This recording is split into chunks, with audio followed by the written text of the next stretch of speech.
I don't even know like whose channel this will be put on, but it's kind of weird for me to like be the one introducing this video considering the difference in our relative YouTube popularity, but Hi? No, no. I actually hello. think that's so exciting to me. See, now the audience won't know we've been talking for like 30 minutes, but you know. I think it's been like an hour actually. Oh Jesus, it has been. It actually is just like Yeah, so. This is what I do with my family. I'm so happy to just badmouth like everybody else's Final Fantasy opinions and just kind of like Chrono Trigger fucking sucks, by Yeah, the it, way. it does actually. We talked about that at length. Chrono Trigger's dog shit. See, that's a great hook. Let's not say why. Let's not say anything else about that. But it's like 100% genuine. Absolutely. I hate Chrono Trigger. Yeah, I feel like with Final Fantasy kind of discussions, I just view people having like obviously maybe more than any other RPG series. Final Fantasy has like the most rampant nostalgia fans. There's not like a lot of objectivity to the discussion because quite unironically, I would say most people who say I like this, I like that, and I said it earlier, and I kind of like I love saying it because it's such a fucker contrarian opinion, but it's like Final Fantasy One has to be top five because it's just so like if you talk about like the hybridization of difficulty, I can't say I ever give a shit about going into any dungeon in most of the Final Fantasies. I'm like, yeah, whatever. The game developers directly place your power to be a specific place and you're going to have fun. And I remember the most nostalgia, and I'm going to prove myself an asshole. I'm like, oh, everyone's a nostalgia guy but me. But like Final Fantasy 1, every dungeon just like fucking crazy. Even to this day though, like if I like, oh, I'm going to go play the Marsh Cave, I'm going to go play the Ice Path, I'm going to play the Chaos Shrine. It's like, oh my god, this is like fucking harrowing. You've got to be really good at like planning and actually like know where you want to go. If you spend too much time wandering, it's just like a reset. And it's like I think that is the cool fact for me for like why an RPG is fun. It dawned on me. I'm just talking. There was no question. There was no like indication of where we should go. I'm like, oh, cool. I'm being like, This has someone's been asking me. bottled up for like years at this point, surely. It is, yeah. I can't talk like this in the videos because it's like, well, I kind of just have to mosey on. I can't just like talk to myself. Point is, I feel like I've come prepared with Final Fantasy opinion, so I will speak them when they are needed.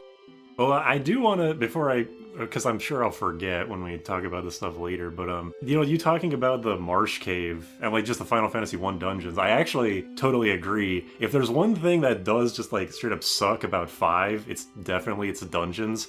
I have this big list of Final Fantasy 5 video ideas, and one of them is ranking the dungeons, and every time I consider writing a script for that, I'm like, fucking the dungeons just all suck. Like, they're all terrible.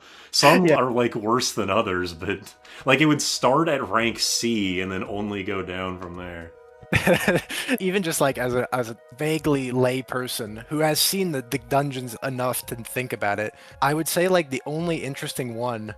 Well, the cool thing is I can't say I've ever seen the sea trench once, so there will always be like a Oh, dungeon. really?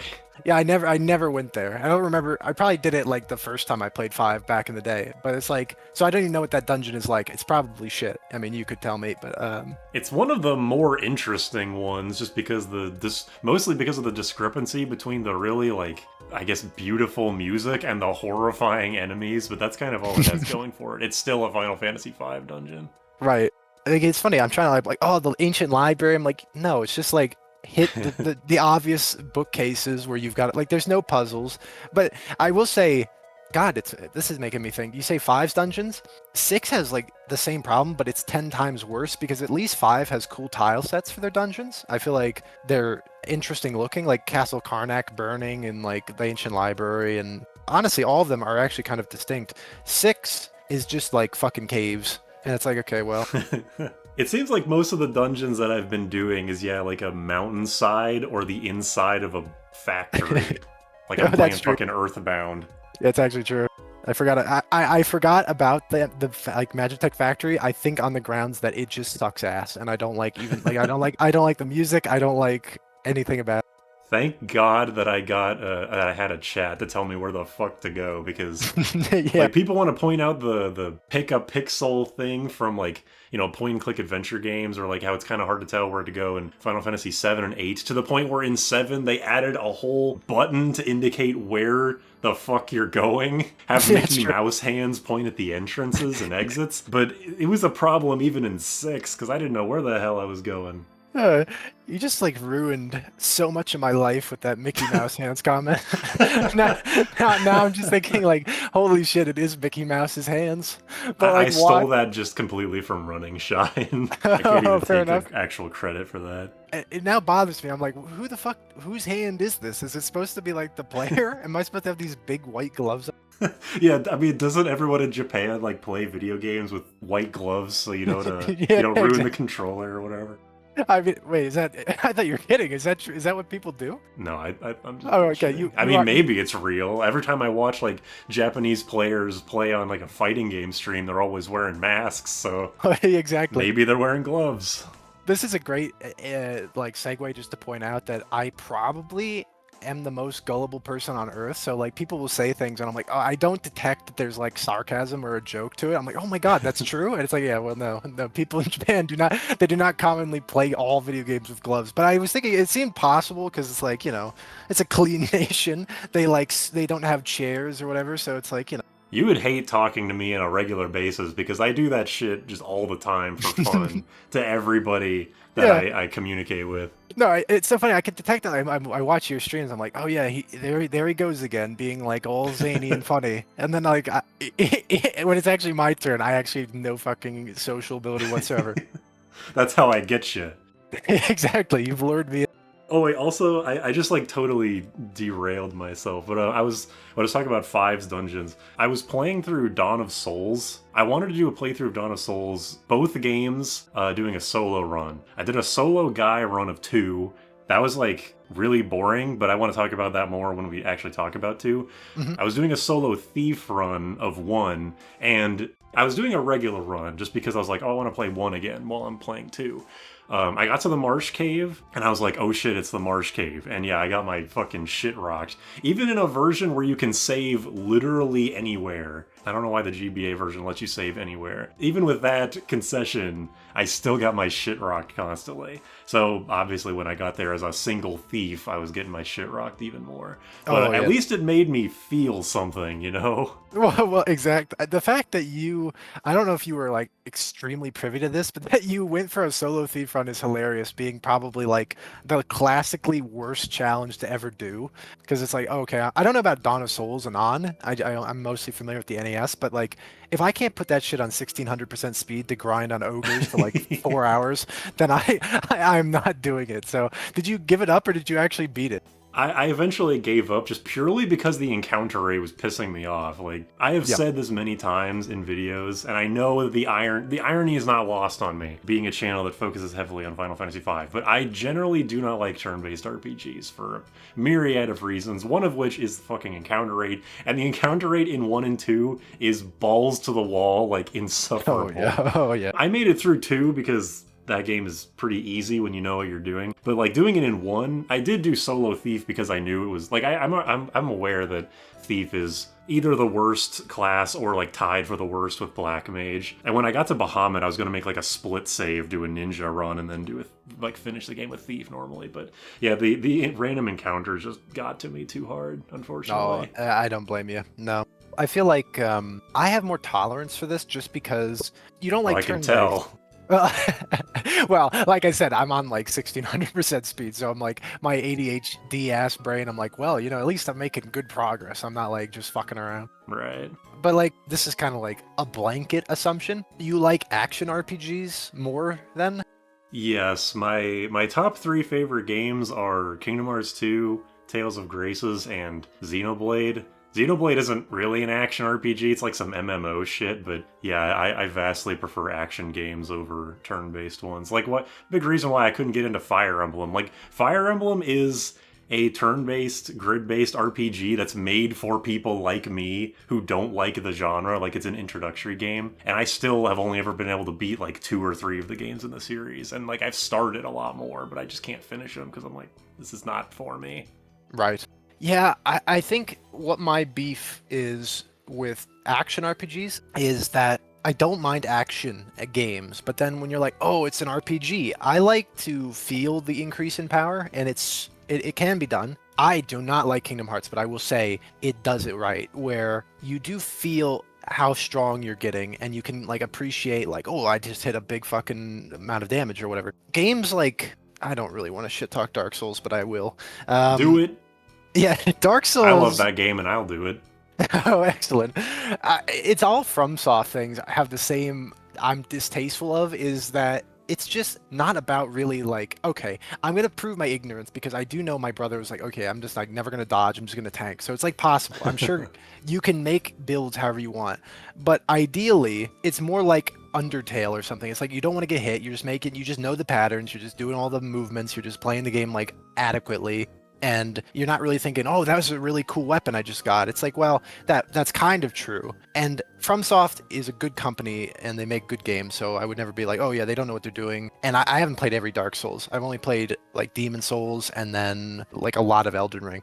And I've played all of them, but that's again, I'm like my problem. Like you said, you start things and you can't finish them. I buy action RPGs. I bought 16. I guess this is like my moment to say I'm like kind of a fucker, but I have not played 16 to completion just because I don't know. You either make the game too easy or you make the game just like Devil May Cry, which is fine. I like that. Devil May Cry, a lot of fun. But like, I like looking at numbers. So this is a very weird game to reference, but Dark Cloud, are you familiar with Dark Cloud? A friend of mine has sung its praises a lot, and I watched Magular's video on the two Dark Cloud games recently. It seems like the first one is a real fucker of a game, but the Yeah. second one is like actually good for that, like someone like me would want to play. I feel Like whatever. no, don't worry. I think I have zero right to ever correct anyone's grammar, so I would never be like, oh yeah, it's I actually. With Dark Cloud 2, it's slow. I know that's kind of weird. Maybe that's not what you like, but I like slow action RPGs because you can like really labor with the hits and you can labor with like the feeling and like, ooh, you do this big attack and it did 600 damage and you're like, God damn, that was like 100 more damage than a few hours ago. When it's like messy, I don't like it. When it's just like, oh yeah, hundreds of things are appearing all over the screen and you're just like flying around. It's like if you're gonna have fly around fucking gameplay, get rid of the numbers. Just make it like don't get hit and make it like in any other action game you'd ever have. Yeah, I mean, if you've played all the FromSoft games, that is more than me, because I've like played Dark Souls a lot, and I played like Dark Souls 3 like halfway. I played Elden Ring for a few hours, and I played Bloodborne for like 2 hours. And the only one I like is Dark Souls 1, pretty much because it's like, yeah, what you're saying, like slower paced. Even though like, yeah, those other games that I mentioned that are my favorites are really like frenetic, high paced, fast action, but I can appreciate a slower paced one. But the future Souls games like Elden Ring is like during bosses, it's like they're just on your ass constantly. Like people describe the future Souls games as roll slop, which is like I think is a funny name for it. Like whether I agree with it or not, I think it's just funny. Yeah. Yeah, it's just like, it really is just like dodge roll everywhere. It's like if the enemy is on top of you, which is all the time, then you're mashing fucking circle or B or whatever because you can't take things at your own pace. You're taking things at the boss's pace. So maybe that's not really a thing about I like games being slow. It's just like I like being able to pace myself better. That's fair. Yeah. But I do feel similar to you about that kind of thing, like slower games. No, absolutely. Oh, this Dark Souls conversation kind of relates to. I'm not going to make everything relate to Final Fantasy 2, but people are like, might as well. I hate all people who. Oh, Jesus Christ! What I was gonna say, I hate all people. I was gonna say who play FromSoft games, but I'm like, that's not my point. But my point kind of is like, oh, I hate video games that are really too hard. They make it. I just hate it. I want things to be like easier. But no, everyone goes absolutely crazy for FromSoft games. It's like this is the most annoying shit in the world. Why the fuck can't you just like Final Fantasy 2 or like any other game that's weird or has frustrating moments? Or like, oh, the doors in Final Fantasy 2 dungeons, I hate it. It's so unfun. Maybe they don't equate. That's like tedium versus difficulty. But I feel like when we're discussing video game design philosophy in terms of like what something is, everything is made to be a hindrance, and the game developers are trying to hinder you in an enjoyable way. Because if they don't, like Super Princess Peach or like fucking Princess Peach Showtime or whatever, my sister like bought that game and I watched her play the whole thing, and it was like, why the fuck are we playing? Like, don't play this game. What are we doing here? Yeah, you've got to make a game with some kind of a difficulty curve so it's like entertaining. Otherwise, I will just watch film. I'd just be a film guy because I don't see the point in like playing something. and this kind of doesn't relate to me. I'm like saying like, oh, I hate Dark Souls, but then I'm like, oh, I love difficulty. I just hate that people have like this oddly specific opinion about, oh, it's the right kind of hard for me. It's like, I don't know. This is annoying. This is so tangent because it's just like Dark Souls got brought up. I brought up Dark Souls. I did this again. I just I bring up pissed something I myself hate. off again. I just keep talking about things I hate. So anyway, okay, back on. I actually have. I'm just gonna stay on this tangent because fuck it. I actually have. I was thinking about this like almost this exact same thing. Like after beating Final Fantasy II on stream, I think I do like the game. But even when I was doing that solo run on Dawn of Souls, I was like, I like this game. Why am I like pissed off like 100% of the time while playing it? I mean, it varies from person to person, but after thinking about it for a bit, I feel like it's like one of two things. It's like either one or two or both, depending on who you are. One, it really does just come down to the fact that it's like random encounter rate is way too fucking high. It's one of those things that you can like immediately tell when you're playing a game like that. Like you want to be playing the game, but you don't want to like be playing it too much. Like everybody knows why random encounters suck ass. The other thing is, what's your opinion on Castlevania 2? This is related, but I'm curious. You know, I actually think the game is really. I am just a contrarian, I guess. I think the game's really cool. I actually think it's a better game than. Holy shit, that's such a hot take. I was gonna say better than Castlevania 3, like because it has an identity and it's interesting. I think when games rehash, I'm not a big Castlevania 3-4 fan, and everything beyond Symphony, I think it's just kind of derivative of the formula. I like games being standout, you know? Like, so Castlevania 2 is technically shit in so many ways, but it's really interesting. I think the game would have been better if they had like 3 bosses that were great, and then I think it would have been a memorable experience. See, I think that is like a pretty reasonable opinion, and I feel like that would be what a lot of people think about Castlevania 2. But I think that game's legacy has been forever tainted by AVGN, and I don't even blame him. He made that video really early in his career. I'm sure he did not mean for that video to like blow up as much as it did. And he's even said, like, I forget when he said it, but I know that he said it. He was like, he doesn't actually hate Castlevania 2 like as much as he demonstrates in the video. It was just like, it was a bit. But I think a similar thing can be applied to Final Fantasy 2, where it's like, oh, yeah. It was a game that was like raked over the coals by like Final Fantasy YouTubers or just Nintendo YouTubers, whatever. Pro dumbass. For yeah, for being really bad at explaining its systems.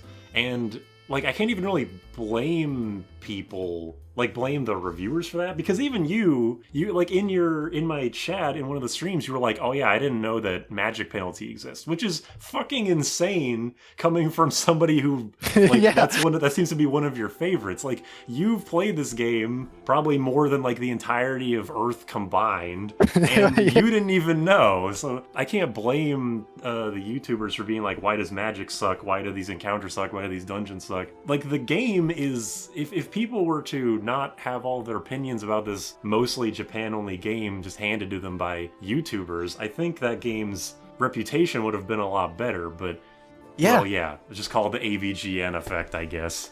Oh, it's so great hearing this because it's like validating that I'm not out of my fucking mind, because I've thought this a lot. It's why I think 3 is not hated and 3 deserves to be hated. It's like you have Final Fantasy 3 and people are like, oh yeah, this game is great. People are like, oh, it's the first one with jobs, and everyone likes 5, so 3 is just also good. And there's like, oh, you can do all this, you can do all that. It's like if you play Final Fantasy 3, especially in the NES version, you'll start remembering, you start realizing it sucks to change jobs. All the jobs are boring, and that the game makes you do what it wants you to do all the time. It's not like, oh, I just want to be monks the whole game. It's like, no, you would never do that. Besides the fact that one of the jobs is monk but better, so it's like great design here. We just like there's a lot of jobs like that are just this thing but better. Which is like, if I had to say 5, big thumbs up. I don't think any job is terrible in that regard. I think maybe you'd agree if off my layperson knowledge again, like Red Mage seems stupid to have in that game just because there's like no real benefit to doing that. I don't know if there really is, like if you're like a new player, you've never played the game, you don't know what's coming up, you're like, oh, I want to have a guy who casts both white and black magic. I don't know what the tiers are for that. Like Red Mage goes up to what, like level 5? Level 3. Does this even how this works? 3 level out of 6. Yeah. That's fucking crazy. It's destitute. Yeah, that's like wild to me. So anyway, for 3's sake, and it doesn't help that the best version of 3 ever made is probably the DS version. And it's the first one the Americans got because, and the reason I say it's the best version is because it actually like made the final boss real. It added a super boss. It works better, and I prefer the NES version if I ever have to play 3. But your whole point stands true, and it's not about me saying what's actually good, what's actually bad. It's like I'm not going to actually say like everything I think is good and everything Pro Jared says is wrong. I pick on him because he got like a big view on this video, but the fact is, it is just like opinions get swayed one way or the other. It's probably why Dark Souls or whatever gets a pass, because people just got this reputation of, oh, it's for hardcore gamers. It's meant to be like bullshit. But if you gave, like, if Kingdom Hearts 4 came out and it was just kicking everybody's fucking ass, I think nobody would like it. And it would be like, the game isn't fun. But if Kingdom Hearts had some legacy of, oh, they're insanely punishing, every fight in the game is like, and again, I'm not a fan, but like Sephiroth level difficulty, Right. then it would just be kind of like, you know, said to be that way. These YouTubers would be like, I don't know. I guess I don't even know where I'm going with this. I'm kind of thinking like, yeah, it's public opinion and then it's reviewer opinion, and it's kind of like legacy. I guess that's the term. It's like legacy. So if there's this idea, like 2 got Final Fantasy Magic the Gathering cards, right? I was so excited. I was like watching like, and I actually hate the crossover in general, but that's a different point. I'm just like so like the Final Fantasy crossover in general. Oh, I hate Magic was like one of my favorite games. They started doing Universes Beyond, and I'm just like I'm like annoyed. I just hate looking at that. I'm like, oh my god, it's like like we have this great game, and now we've got like all kinds of shit in it. But anyway, actually, wait, real quick, sorry. Please, I want you to. I just like, you just reminded me that the Universes Beyond thing, I'm like a total fucking like poser. I don't really care about TCGs, but I was like interested in the Final Fantasy cards because, you know, why not? I remember the Universes Beyond shit is like so fucking ridiculous, where there's like SpongeBob and like, I don't know, Teenage Mutant Ninja Turtles or something. Yep. And I remember this is a comparison point that might not get you've played like Tales of Symphonia, you said? Yeah. Do you remember that one town in the second world where it's like a big tree village? It's like there's big trees everywhere. Yeah, I think so. Yeah. That town is like one of where a lot of Perseia's character development happens, and it's like pretty dark, and like there's some pretty serious story stuff that happens. The way that Universes Beyond was described to me is like if there was a kart racer of Tales of Symphonia and one of the tracks was that fucking tree town, and also it was canon, like to the Tales of Symphonia story. That's how it was described to me, and I thought that I laughed my ass off when. Well, does that not see? It is funny to me. Like that's just like so. It's like crazy offensive. I'm like, oh, I'm so pissed that this is like a real thing. It's not just like some fucking joke. Because I don't mind Mugen or anything, but like the fact that it's like you have the Tales of Symphonia canon kart racer, that would like really piss me off if I was like a big Tales fan. I'm like, why have they just ruined my thing? Yeah, I can sympathize with your plight with this Universes Beyond shit. Actually, it's great. I've just been like itching for an excuse to bitch about that subject. But like with the Magic Final Fantasy cards, I was like excited because I'm a Final Fantasy fan, so I'm like curious to see what they do. And this kind of relates to you discussing like the reputation. Fucking 2 gets the least cards in the set. It's like are like yeah, like you know that that is so bullshit. It's like fuck you. And they put 14 in there, and they put like 14 is like half the goddamn deck. And who cares? Like half of the characters in 14 are in other games. It's just like fucking don't do this. Put like I don't know. I was gonna say put more 2 in, which I do think, but like I think some of the cool ones are like shit that isn't seen all the time. Like we'll get to it, I imagine at some point. I'll just like say Final Fantasy 7 annoys me to no end. I get why it was like, oh, we have the 4 big decks. It's like 6, 7, 10, and 14. It's like okay, obviously. Yeah, I agree with this like selection, but then at the same time in the set, I don't know if it was this is the way with Spider-Man, which is like so embarrassing. There's like 8 versions of him, like 8 different legendaries. I think there was like 5 Clouds. It's like, oh my fucking god, I don't need to look at this guy anymore. Stop putting Cloud. It's like why Kingdom Hearts pisses me off, because I just know so like Setzer's in the second game, and I think that's quite interesting, Setzer. But like dude from before 7. Fucking imagine that. Is he the only one? I believe so, yes. He's literally the only pre-7 character in the entire... Unless you want to count Moogle, I guess. But... It's not even Mog? It's just like a general Moogle? For some reason, the shopkeeper in more than one of the games is a fucking Moogle. Just a generic Moogle. I don't know why. That is actually really annoying. I'm almost more annoyed that they put Setzer of all characters, because he's fine, but like, what the fuck did they look at him for? There's like 10 characters in 6, I think that would have been better selection. And then I feel like, I know you're like a big 5 fan. They could have put Galoof in. He's dead, so it's like a cool idea. Like, we could have They more put Galoof Eris content. in. Oh, did they? Okay, I actually didn't know that. That makes sense. Yep. She's the worst voice actress in both games. Oh, all 3 games she shows up in. Are they all different voice actresses, or are they the same person? She's the same in 2 and 3, she's different in 1. In 1, she's actually okay, but in 2 and 3, she's like fucking horrible. She's like, I don't know what the voice direction was like. I don't know if she's just like one of those. In some of the Sonic games, Tails was voiced by just like the voice director's son, and it's really like 10-year-old son, and it's really obvious that he's not. It feels like that. Right. Like that. See, you've just done it to me. You're a YouTuber. You've now said this. There's like no chance I ever play Kingdom Hearts 2 and think this voice isn't shit. So now I know I'm just expecting it. So that's your point in action. We are always influenced by like media consumption about these games. So, you know, Final Fantasy 2's got that bad rap, and I think that makes a full circle. That's like a big circle back to something. I'm surely we're making our way back to your list of actual points. My first point was just that we were gonna talk about like our history with Final Fantasy. I don't even know if it's possible to organically segue to that point at this juncture. Well, let's do it. You start off. I've been Okay. Actually, I was going to start talking about this when you brought up like the best version of 3 that we have is 3DS. I was always aware of Final Fantasy for a lot of my childhood, but I just never played any of the games because I grew up with a 64. I don't think that had any Final Fantasies on it. Had a GameCube, but I didn't play Crystal Chronicles for a long time. That's one of my favorite Final Fantasies, incidentally, now that I've actually played it. But I remember I was in a car ride with one of my very close friends, and I asked him, why do you like Final Fantasy? Like, what is that? What about that series is interesting to you? And he was like, he handed me a cartridge and he said, play this and you'll find out. He handed me a cartridge of Final Fantasy 3 DS. I played it for like an hour. I got my fucking shit rocked because I walked into a cave with skeletons and I got insta-killed. I didn't realize there was a job system. I didn't save because I didn't understand the difference between quick save and regular save. So when I died, I was sent back to the title screen with no save, and I was just like, what the fuck? This is what? I was just like so confused. Yeah, that's not a good first introduction.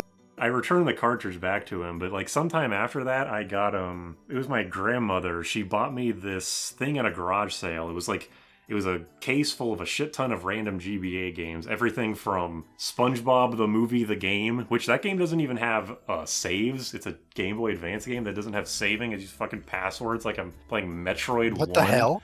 It had that all the way to like Pokemon Ruby. One of the games was Final Fantasy IV Advance, and that game is actually, as much as I kind of dump on that game nowadays, especially after playing it on stream, I think that is basically the perfect introductory game for Final Fantasy because it's really easy to like understand all of its systems, and it's got a story. Whether that story is good or not is another thing, but it has a story, and things just kind of went from there. So you played in that order 3 and then 4 Advanced? Yes. And then the next one, I didn't play another mainline one until I tried to play 5 Advance on emulator, because we were talking about this before we started recording. Like, I tried to play 5 Advance on an old emulator on my shitty Mac computer when I was like, I don't know, 13 or 14. Couldn't save state, couldn't save. So I got to Garula, fucking died, and lost all my progress. And I was just like, well, guess I can't play that. Another dog shit Final Fantasy. Yup. They're 3 in a row. And then I watched, I read Orange Fluffy Sheep's LP of 5 Advance on LP Archive. That was awesome. Yep. You know, actually, Orange Fluffy Sheep actually commented on one of my videos, which is no way sick. I didn't know he was still active on the internet. That was really cool. That's awesome. Did he like, was it coincidence, or did you mention that you like watched or read his Let's Play back in the day? It was like a year or two ago, so I don't remember exactly. I think I did mention him. It was in a video where I mentioned the LP by name, and he just like popped in, say hello. Oh, that's awesome. Because apparently some other something awful, or I don't even want to say goon, even though that's what they're called. Yeah. was like, "Hey, this dude were mentioned," so he came over. It was cool. Wait. Sorry, just to clarify, you just said some goon like of his came over and said something? The something awful users are called goons. Oh, okay. I didn't Sorry, understand. I think I you meant didn't. like one of his like fans. You were referring to like one of his goons came over. I'm like, okay. Right. He's My got bad. he's, This is one of those. This is one of those things where I just kind of assume everyone has the same knowledge that I do, even though it's no, it's completely great term. insane to think that. That man, that website got fucked with the modern day. Or Oh they probably yeah, Lotax fucking killed himself. wait, what? That's real. He. I'm not gonna talk about this now, but the story of Lotax's demise really is like some real tragic shit. This is insane. How is this happy conversation led to this point? I'm surprised it's this crazy. So yeah, I read the LP archive thing. I read Dr. Pepper's level or minimum level run. That was cool. I remember I bought on the PSP. I bought Final Fantasy V, but it's the PS1 version with the shitty translation and god awful loading times. So I did not get very far. And then eventually I finally got a computer and actually like played it for real, and that was kind of the end of that. That was the first one you completed. Yeah, when I actually emulated, because I didn't get like more than a few hours into the PSP version because it was just so goddamn slow. It's like, oh, I love playing 7, where every 2 steps is like, okay, let me just wait 10 seconds for the battle to load, Oh, and it's then you fucking. beat the battle. It's like, oh, time to load the overworld because we fucking trashed the overworld assets for some reason. Yep. Ugh. But that's another again. That's another thing. No, that spoke to me greatly. I just felt this profound sense of like, oh yes, I am right. I am correct when I think about things. Yep. But yeah, I didn't beat the PS1 version, and then yeah, when I finally went back and emulated the 5 Advance for real, then I actually completed it. And then Crystal Chronicles came in. Yeah, Crystal. I forget where Crystal Chronicles. I think I rented once from my local just game rental place. But because I was playing it single player, I wasn't really into it. Luckily, because I had a group of friends. And one of those friends was the guy who loaned me 3DS. He was like a Crystal Chronicles expert, so we got a group of 4 people, including me and him, to just do a 4-player run-through of Crystal Chronicles. Because we had the Game Boy Advances and the link cables because we'd played Four Swords Adventures. We already had all the shit, and Crystal Chronicles is actually a good game, surprisingly, unlike Four Swords Adventures. Yeah. Oh, actually, I wouldn't know.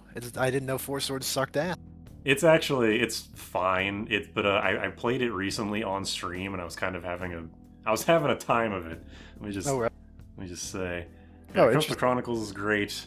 I eventually played 7 because I bought 7 on PSP as well, but it was the same thing as 5 PS1. It was way too slow. And also there's no auto run in 7, so like holding the circle button, the PSP face buttons are fucking painful to hold for long periods of time. But eventually I played it on emulator too, and I just sped up through all the loading screens and stuff. But aside from that, I don't really have any other information about my history with Final Fantasy. That's the parts I remember. Well, no, that's I feel like quite fair. Before I mention mine, if you'd like me to segue into mine, it's funny. About a year ago, because when I was younger, when it was new, I should say, I got Echoes of Time, and I was like, oh God, this game isn't good, and I just put it away. And then I always thought oh, I knew there was another Crystal Chronicles. I actually bought it, and it kind of embarrassed me. It's just been sitting on my shelf for a year, and I'm like, I don't know. Do I want to play this game fucking alone? Just sit down and play Crystal Chronicles? I don't know if it's that kind of game because you say you played it multiplayer. It's not really that. It's playable single player, but it's definitely one of it's like Destiny, like Destiny 2 or like an MMO. Yep. It's you can play them single player or like Borderlands, but you really shouldn't. It's not made for that. Yeah, that's fair. Actually, that makes good sense. I mean, you're the same guy who, and I mean this with great affection, because I have no reason to say otherwise, but you're the only person I've ever heard talk about Stranger of Paradise in a good way. And I feel like really? in most ways, I don't hear anybody ever talk about it, and you're like, oh, it's one of the best. And I'm like, yeah, Jesus Christ, what is so good about Stranger of Paradise? And it looks fun, and I'm wondering, is it fun from the perspective of me and the gang, we just have to really work together, and we gotta think and do all this kind of cool stuff? Because I feel like it's another game, if I was just alone in it, it's just kind of yeah, I'm just beating on things. I think Stranger of Paradise is another game. I've never played that game single player. Like maybe Right. for a little bit, but I think I'm fortunate to have only played that game multiplayer, and it is a fantastic multiplayer game. It's kind of like Tales games are multiplayer, most of them anyway.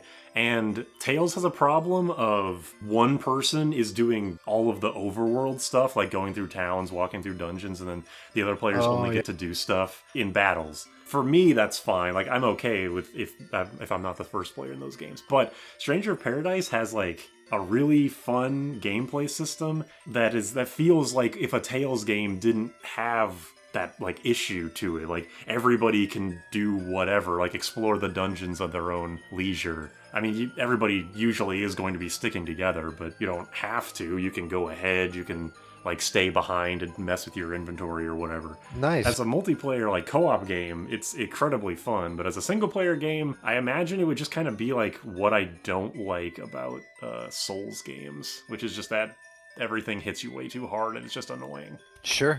No, no, that makes perfect sense. I try to be like distant from the internet discourse when things get announced and like just try stuff. And I never had a problem with Stranger of Paradise. I actually want to play it. I just remember like all anybody cared about was the fucking Jack Garland stuff. And I'm like, oh yeah, everyone's like, look how dumb this is. And I never heard anybody say anything about the game. They're just like, oh yeah, kill chaos and shit. It's like, yeah, I mean, sure. I guess the trailer was goofy. The whole idea is fun, in my opinion. It's like a one sequel. Yeah. But yeah, I've never heard a review. I don't know what IGN thinks about it. I don't know what like anybody thinks about Stranger of Paradise. Jack is probably the best part about the game. The Fucking Jack Garland, worst name ever for him. in our first playthrough of the game, when that reveal because that's supposed to be a secret. You're not actually supposed to know his name is Jack Garland. You only know him as Jack. When that reveal happened, I was like, this is like if the new Zelda came out and Link's name was Link Ganondorf. I was like, it's stunned that they would pull that shit. That would be so great. They got to make a game like that. Ganon is Link's father. Oh my god. I love But that idea. I think Stranger Paradise's story is pretty goofy, but I do love it. I love Jack. I love his posse. I love Jack's, like, his voice actor's so fucking good. I don't know how to pronounce his name. I think it's Motion Melvin, which is like a ridiculous... What? It's like that's a ridiculous name. I hope I'm saying it right. But the dude, he's like a guy that fucking does like documentary voiceovers. He's not even like a voice actor, and yet he does such an amazing performance as Jack fucking Garland. It's awesome. Yeah, I found him. That's crazy. I would never have guessed that this guy. Also, yeah, he I've only heard of like a little bit of Stranger Paradise in passing, but Jack has got this like great fucking like deep ass voice, and I feel like this guy does not. He doesn't look like the kind of guy for it. Motion Melvin. If I could make like a comparison to like your YouTube persona, he seems kind of like the guy that, like a kind of main character that Seer would like, if you kind of Yeah. I know what you mean. Exactly. Yeah, he's like a fucking meat-headed large guy who runs around and beats on people. I think you're kind of selling it to me more talking about it. It's just like that's kind of when we were off like off recording. I like games that have a fun factor. I like games that aren't just like, if you're gonna go like as serious as you can, and this is like, I'm gonna just keep fucking saying shit about 7, but like 7 is really kind of obnoxiously referred to as this unbelievable narrative, and I've played it several times. I'm playing it now, and I just don't see what people are talking about, and it's only through the weird PS1 isms that I think 7 is even more entertaining, like is more entertaining than it would actually have ended up being if it was like made perfectly. So I feel like the remakes of 7, it's like, look how cool and serious all this is, and I know there's like goofy moments, and I'm not saying I'm not the biggest 7 hater in the world, but I kind of like Stranger of Paradise because I feel like they made it, and it was, from what it seems, it's like they thought, whatever, let's just have fun. It doesn't have to be like a big deal. That's how I feel about like storytelling in games. And like, if Jack Garland, I mean, look how popular he was with the internet, at least. It just being like a goofy catchphrase man. Yeah, exactly.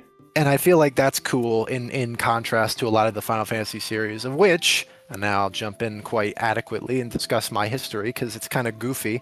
Ooh. I was lucky that I was the youngest of my siblings, and I don't know why, but like our family was never really into new stuff, so it was probably around 2000 and something, not and something, 2000, something in 99, 2000, and unironically, my sister was like, I cannot beat the Flamosaurus Rex in Mystic Quest. This is just so fucking hard. And I'm like, oh, what's this game? And I would watch, I think, honestly, the first Final Fantasy I ever saw had to be either Final Fantasy 1 on the NES or Mystic Quest. It definitely wasn't 7. We didn't own a PlayStation. We were total Nintendo people, so I wouldn't have seen 7 for a lot of years.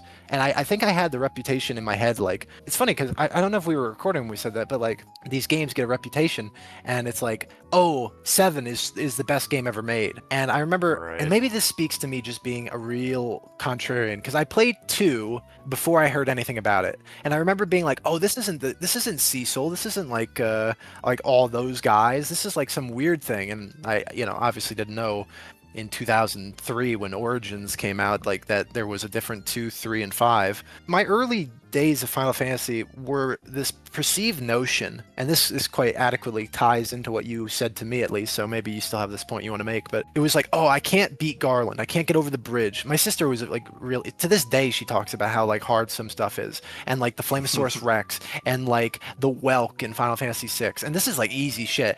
Soon to learn, like I wasn't privy to it then, but I remember watching with such awe and admiration, and like my brother got a PS2 and he started playing 10 around a similar time, and it was like, oh, this fight is really hard with like Unalesca, and it actually was hard, but it was like I got enamored with the thought of RPGs having like intense moments that are like, oh, this is so hard to get by. And this was before YouTube. And I remember you played it, so you'll like, Final Fantasy IV was the first one I beat myself. And I remember the fight with Zeromus, like, you got the prologue music, you've got like all it's a really good final boss music anyway. The background's really cool. It's just fun to watch. And it was before YouTube was a thing. So you couldn't actually watch it without like going to the console, having a file, and like playing it. Right. And yeah. I got so enamored with like, oh, crossing the bridge in Final Fantasy 1, it plays this really cool music and it's like this really cool moment. And I think that's what like really drew me into RPGs in general, and down the road challenge runs, because I liked that feeling of, oh man, I'm here. And I mean, with the Final Fantasy V run that I did, I was just like it gave me that emotional, like, oh my god, I'm looking at this like final boss again. It was almost like I've seen it a million times watching people's videos, but I had that like sensation of, ooh, this is like something cool to do. And it probably shaped my idea about video games being like, it has to be hard. I won't play an easy fucking game. I will watch it and I'll appreciate it if it's got great storytelling, great art direction. You always talk about Persona 5 Royal. That game frustrated me and I put it down because I played the original, which is not an insanely hard. Sucks. Well, I loved Persona 5 because I was like, oh, you gotta really it's all right. I'm just shit talking. Oh, no. Well, see, Royal I think sucks ass because I like SMT games for the sake of like resource management. You get bullshitted, it's hard in weird places, and Persona 5 base had like a lot more of that. Royal was like, here's the seed of like fucking infinite destiny, and it just like restores you to full health and full like SP and stuff. It's like you've invalidated the unique challenge that the game had presented. So while I think it's got a great OST, it's got a great visual appeal, it's got fun gameplay, it's punchy, it's like you fucked it up. As I played Final Fantasies, this is why I don't like 7. I just could beat the game with my fucking eyes closed. And I mean, I'm not like really shit talking it, but like, oh, you could get max materia. Why? Like, what the fuck am I doing? I'd rather like go outside and play with a basketball, because at least I'm like doing something that's kind of like, someone interesting. Write a to, like, novel or something. Yeah. Well, I really do rather do things that are, if you're gonna have like a dumb fun game, it better be kind of like Bejeweled or just like Candy Crush, I guess. Like just move things on the screen. And it's like, yeah, just like zone out fun time. And not everything has to be like a death march, but I think it was my sister's insistence that things were difficult that made them seem more fun. Oh, I see. Like the perceived, like the notion of, I don't know, maybe this is like going too far in this direction, but like trying to like show off, kind of like, hey, look at this shit, look what I can do. The idea of like, yeah, just like, hey, check this shit out, and then not immediately like biffing it is appealing just the world over, I think.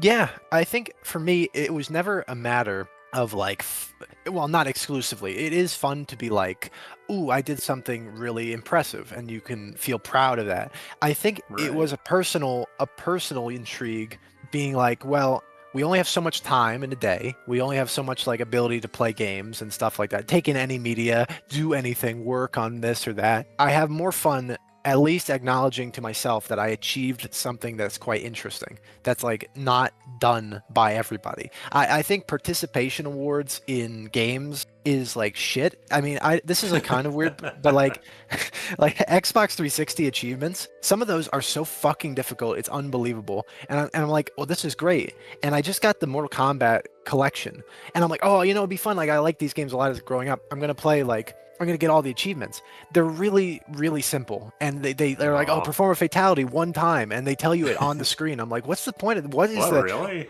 Yeah, They like edited the games to put the fatalities on the screen. yeah, they put the inputs like they're like, here's your fatalities. It's like, what the fuck? That's The like fuck? ruins the fun. So like now, if you're just playing the game, and yeah, it was kind of stupid, but I remember being in the arcade, and it's like I knew Johnny Cage's fatalities, and I'm like, oh my god, and people would be like, oh wow, you know the Check the this input. shit out. Yeah, it's fun. That's like if you want to call it a flex, it's like, I guess to some extent you're happy you know something other people don't, but it's more like, I don't know, a community moment of achievement versus, oh, I can turn the fucking game on. Maybe you've said this of Kingdom Hearts. I'm just being a hater, but they're Oh, like please, Kingdom Hearts please 2. do. Kingdom Hearts is stupid as hell. Like Kingdom Hearts 2, a PS2 is like too easy, right? It's like Yeah, baby mode. absolutely. That to me is a turn off. It's like it needs something. It needs like a little spice for it to be like, wow, I beat Kingdom Hearts. I want to like say that and have pride. I don't want to be like, yeah, I beat this fucking thing that anyone could do. In Kingdom Hearts, it's specifically, well, not specifically Kingdom Hearts, but Kingdom Hearts 2 original is like my go-to example of they made a character that's too strong for their own game. And that's like the worst shit ever. Right. Yeah, you like have all this strength. It's not for everybody, but yeah, you want to be able to like push yourself, push the game past its limit and like, yeah, just be like, yeah, I fucking did that. Which is why I'm kind of disappointed that there's no beat the game on critical level 1 achievement and on the whatever the fuck, the 1 + 5 + 2.5, I don't fucking care. What are you saying? What? All the ports of Kingdom Hearts games have stupid names. There's like Kingdom Hearts 1.5 + 2.5 plus HD remix plus 0.2 HD edition or whatever the fuck. If that's 90% accurate, what you just said, I really don't like Kingdom Hearts. I'm such a fucking hater about this series. It's like, why are they named this? It's at least 50% correct. I think the latter half I was just making shit up, but at least half is true. That is rough. Yeah, I always like, it's like another series where I'm like, oh, maybe I'll get into this one day. And then I'm like looking at the list of games. I'm like, what the fuck do you even like play in this series? Do you play all of them? Do you just ignore half these games? I only give a shit about Kingdom Hearts 2. I appreciate 1 and Chain of Memories because they're cool. I don't really like playing them, but I appreciate them. And then all the games after are either shitty to play or have just like such stupid ass fucking stories that it's like I roll my eyes out of my fucking skull.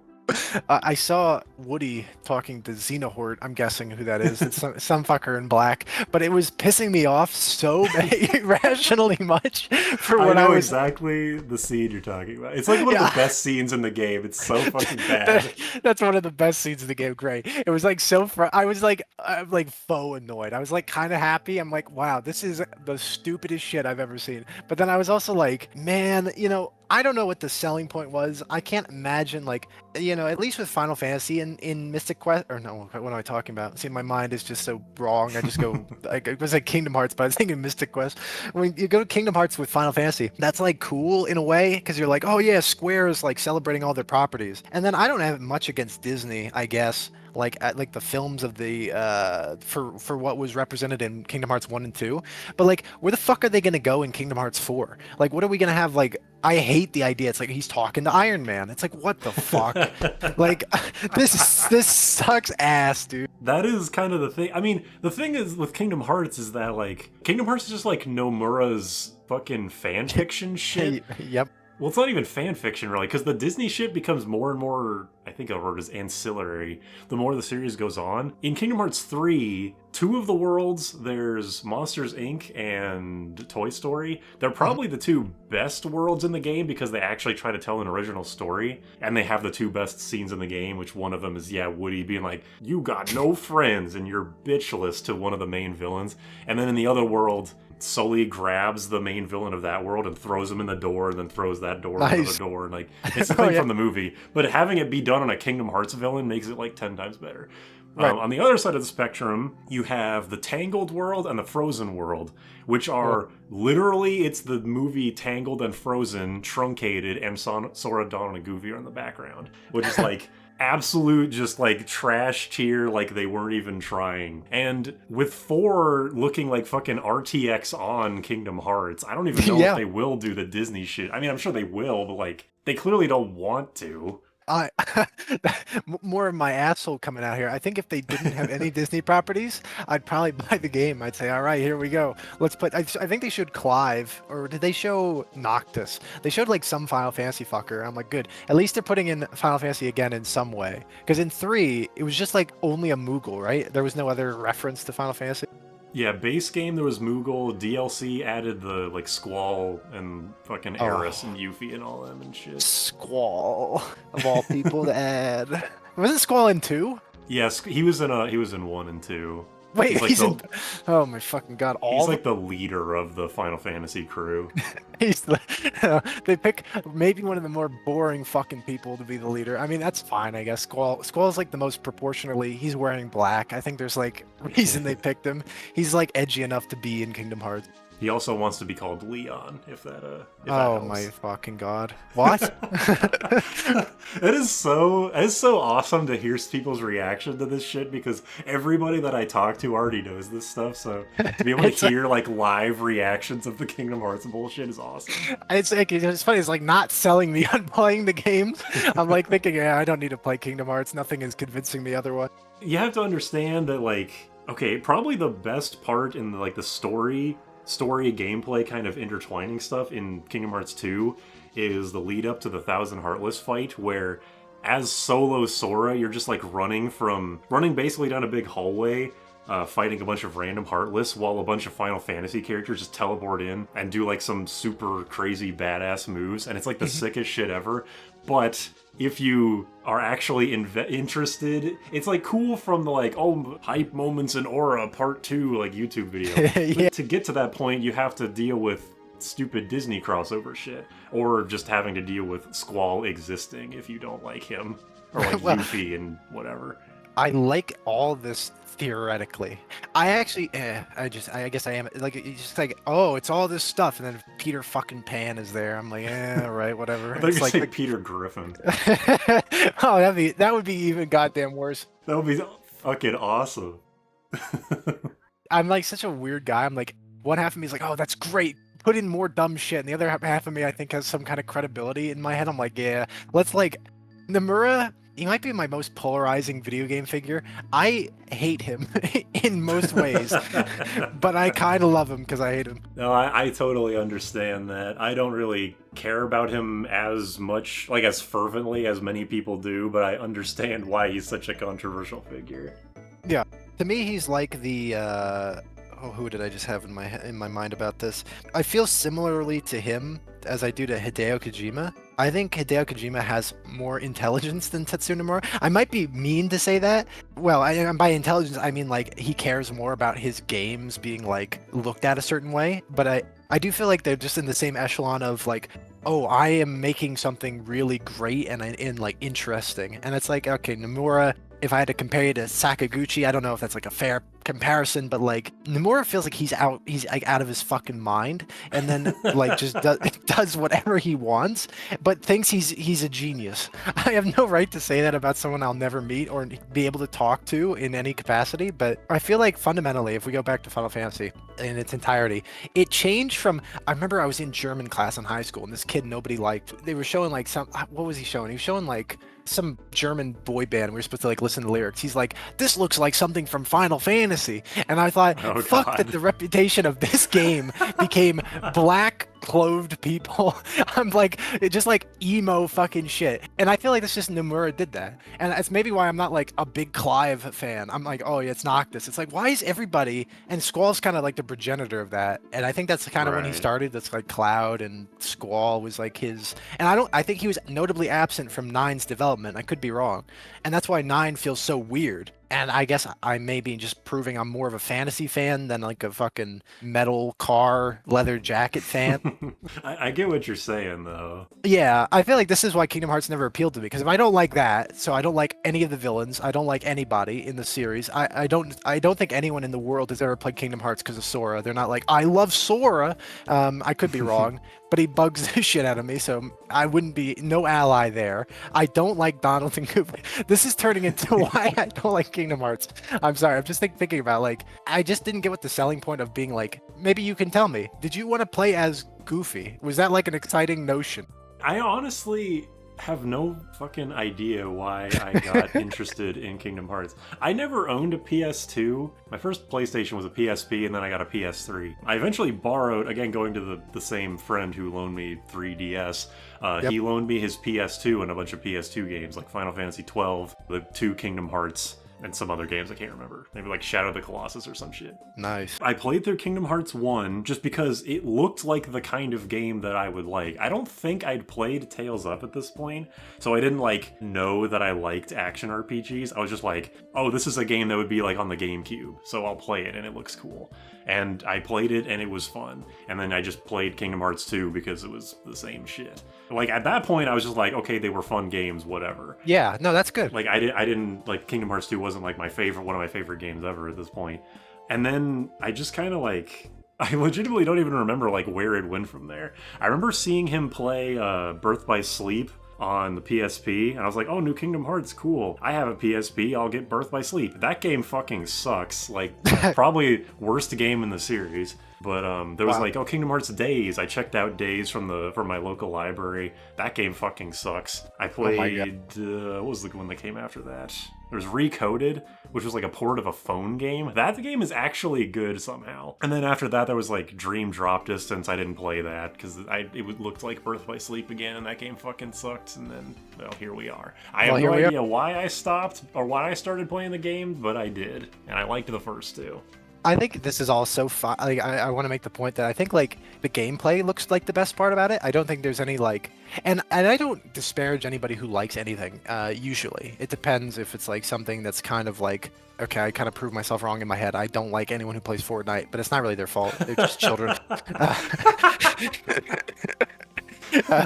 So there's a little bleeding opinion there, but with like Kingdom Hearts, like, if you like all the kind of edgelord, funny, goofy stuff, it's like, yeah, that's great, like, no problem. It's just like, I guess I'm a visceral guy. I see things like I need to be sucked in, and I just never saw why it would be like. I guess I think if I was like 12 now and Kingdom Hearts 4 was coming out, what would make me buy it? And I don't think it'd be that you could be Goofy. Maybe you're like a big action RPG fan. Like you said, Tales wasn't like a thing you had played yet. That makes great sense. So. And that like kind of illustrates why you're like, ooh, yeah, this is like really cool. This is something new. Maybe it used to be easier. Maybe I'm just not a kid anymore, and it's hard to say like, if I was a kid, I wouldn't like this. Maybe they're like excited by whatever. They haven't seen anything in that genre yet, but I don't know. Yeah, I don't think the Disney stuff, like I like Disney, like I wasn't a Disney kid and I'm not a Disney adult, but like I really liked watching, I watched a shit ton of Winnie the Pooh when I was a small child, like Mulan, Cinderella, I watched Aladdin, just all that shit. Like I did watch the stuff, but I wasn't, to me, Donald and Goofy being like Dude or Agnes or whatever the fuck the word is wasn't a selling point. And like Sora, it's like, well, he's an anime character. I'm not really into anime. Again, it's like, I really do think the whole thing was just, this looks like a game that would be on the GameCube. And then like, I just didn't really think about it after that. That's it. Yeah, no, I think that's all fair. I'm kind of trying to think like how this relates to Final Fantasy, because for me, we have kind of gone on a bit of a tangent, but whatever. Yeah, we just jumped into Kingdom Hearts, but it's kind of related. Tangentially. Yeah, and I'll let you get back to the direction, and I promise to be on my best behavior. But as like the final point was, as these games keep coming out, I was buying them as they came out after a certain point. But then, I don't know, the magic is kind of gone, and for me, making challenge runs of these games, that has been like the most fun Final Fantasy thing for me since I was like 15, which is kind of sad, but like I'm not like so hyped anymore. Like I bought 13, it was fun, I enjoyed it, and then I was like, well, like I probably could have just not done that and my life would have been the same. I do think it's interesting the way that we both, like, our approaches to challenge runs are kind of like two sides of the same coin, where it's like, where what you're saying is like, I want to do this ridiculously hard thing for, like, you know, the satisfaction of doing the most ridiculous thing because I don't want to play baby games or like super easy games or whatever. Whereas I've always kind of had the, like, with challenge runs, I do kind of like wuss out a bit, I guess. It's like most of the challenge runs on my channel are like minimum level runs, which is my favorite kind of genre of challenge run. But I would never want to push it much beyond that. Like, I remember, I have no idea if you're planning on making a Mother 3 video, which you don't have to tell me one way or the other. But for the minimum level run of Mother 3, I was looking at a walkthrough to like help me through specific points, because there's actually a guide for it on GameFAQs, but that GameFAQs guide is like minimum experience, and you also give all of that experience to one person. It's like all given to Kumatora to like power level her to make the boss fights easier. And like some of the late game bosses are such a humongous pain in the ass, like normally, like the way I was playing it, that I was like, God damn, I'm glad I'm not playing this shit the way this guy is. Yeah. So I definitely do have a much lower upper limit than you do. There was a period of time in my life, it was like a late teenager, like early adult years, where I was just like playing every game on hard mode, even if I'd never played it before. Like, I remember buying Metal Gear Rising Revengeance. I was like, I'm gonna play this badass hardcore platinum game on hard mode. But it turns out that game is like one of the easier platinum games, which is funny. But stuff like that. But then I kind of mellowed out on doing that, just like play normal mode on stuff, and then kind of figure out the challenge runs later. But did you say, like, when you play new games, if you do, I don't know how many new games you play, do you usually like hop right into like playing the hardest difficulty? Yeah, actually, always. It's kind of funny you asked that. I've always thought, like, unless otherwise stated, I want a fun, at the same time, very in-depth experience. If they say, like, hard is stupid, it's like, okay, maybe not. But, like, very few games I've ever felt, like, did that. Like, Doom 2, it was, like, or, like, any Doom, it's like, oh, Nightmare. It's just kind of a joke. So doing that's, like, a terrible experience. I don't think modern games do that so often. So, yeah, it's always, for me, jumping straight into hard. It is funny. I want to make the point, though, with, like, challenge running. I wrote notes here, so let's see.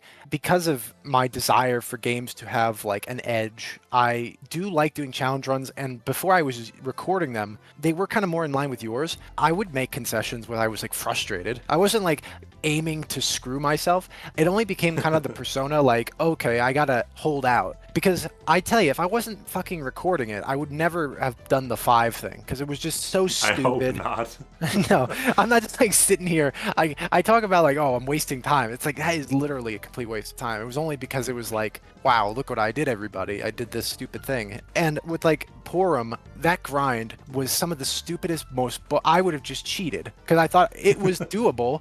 Like, it wasn't like I definitely would have. Like, in my only mage's only attack run, I just straight up did use a code, like, openly. Like, a dude on my Discord made me a code, and I just used it. There's no reason not to. I mean, I guess there is, like, if you have some insane pride in, like, oh, I did it completely legitimately. But, like, for me, challenge runs are more interesting to be like, can you do this? Rather than, yes, you can, but you have to, like, I don't know, hit this block 500,000 times in a row. It's like, well, I'm just not going to do that. Right. There is a fine line for, like, at this point I assume you record everything you do, but like, do you ever play 5, for instance, just like a weird zany run and just hit, like, you know? No, I don't think I've played 5, like, not recording it. It's either like I'm streaming it or I'm recording B-roll for my random informational videos. I haven't... Yep. The last time I played that game... Actually, I can't even remember the last time I played the game and it wasn't being recorded in some way. I didn't really think about it until I was until you brought it up. Yeah, I mean, that's fair. I mean, at this point, like, let's say I see like you're like streaming Symphonia, and I don't know if you're like, you guys are planning to beat the whole game, but like, is that the first time you've played Symphonia in years, or do you just play the game on your own, just like because, you know, it's there? Tales games I do just kind of play on my own time. Symphonia, it has been a long time. Like, I've played that game probably literally tens of times, like we have. This is the first time in a long time. And we were doing it because it was brought up to me. Like, it's been a long time since we played Symphonia. I want to play it again and actually, like, pay attention to the story because I kind of don't remember what happens. Like, right? You always remember, like, the broad strokes, but the little details get lost through the years, you know? Exactly.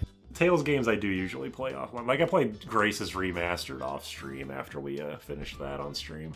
Right. See, for me, I played. Well, actually, I should ask. When you play Tales games, are you imposing challenges or are they just straight up regular?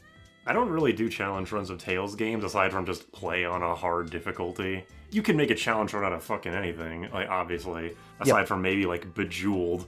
But I don't really have like ideas because I love the Tales series too much to like limit myself, I guess. Like I want to use all these mechanics. I don't want to beat around the bush. I just want to like bullshit my way through this game and just have fun. I don't know why Tales is different, but yeah, that's kind of my thought process. Well, right. That's fair. I just kind of thought like I will spend time so pointlessly, and I should stream this honestly, but I just like can't. I'm very inconsistent with like.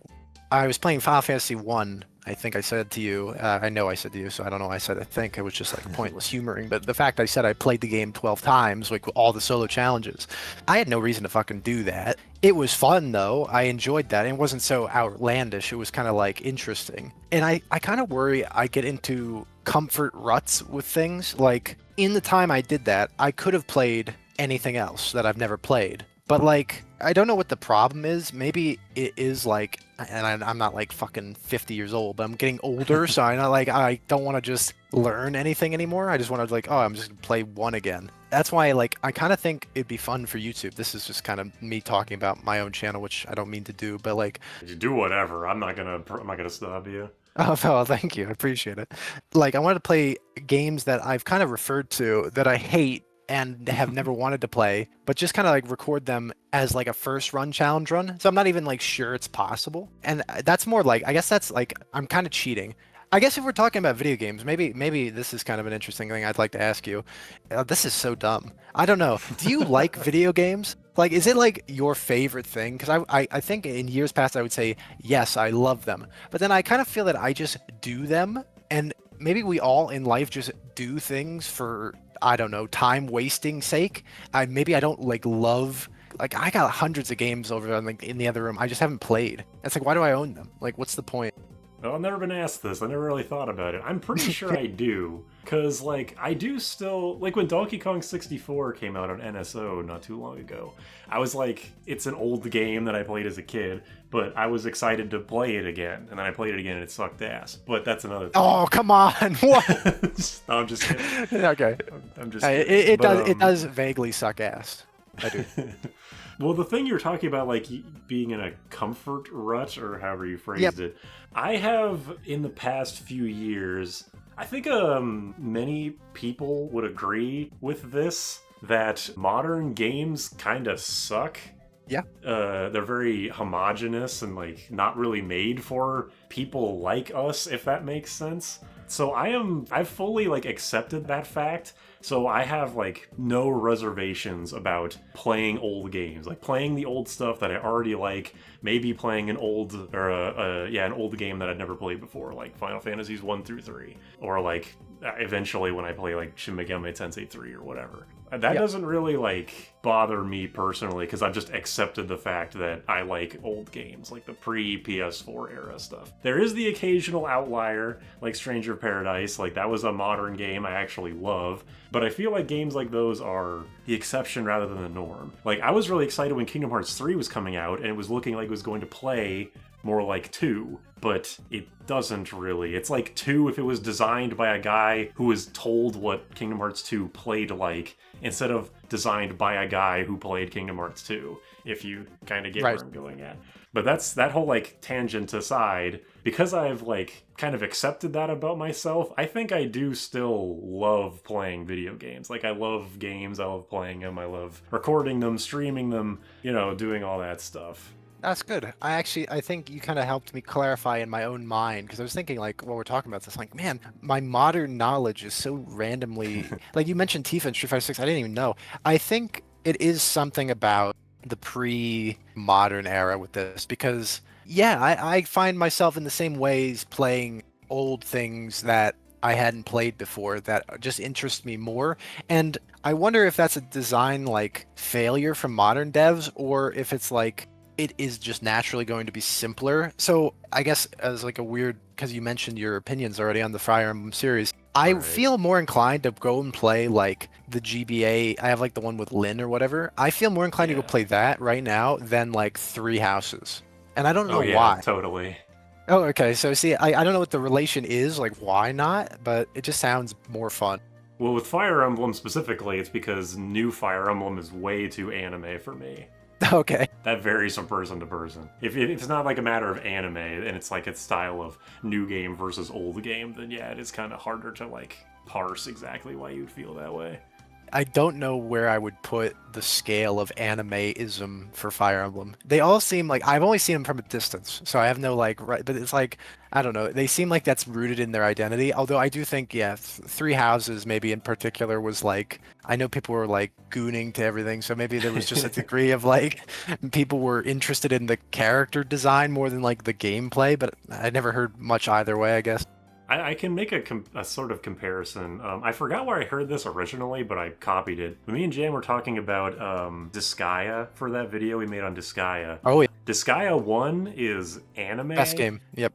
Yeah, absolutely. So- Disgaea 2 and onward is capital A anime, and Fire Emblem is the same way. Pre-Awakening is anime, Awakening and onward, capital A anime.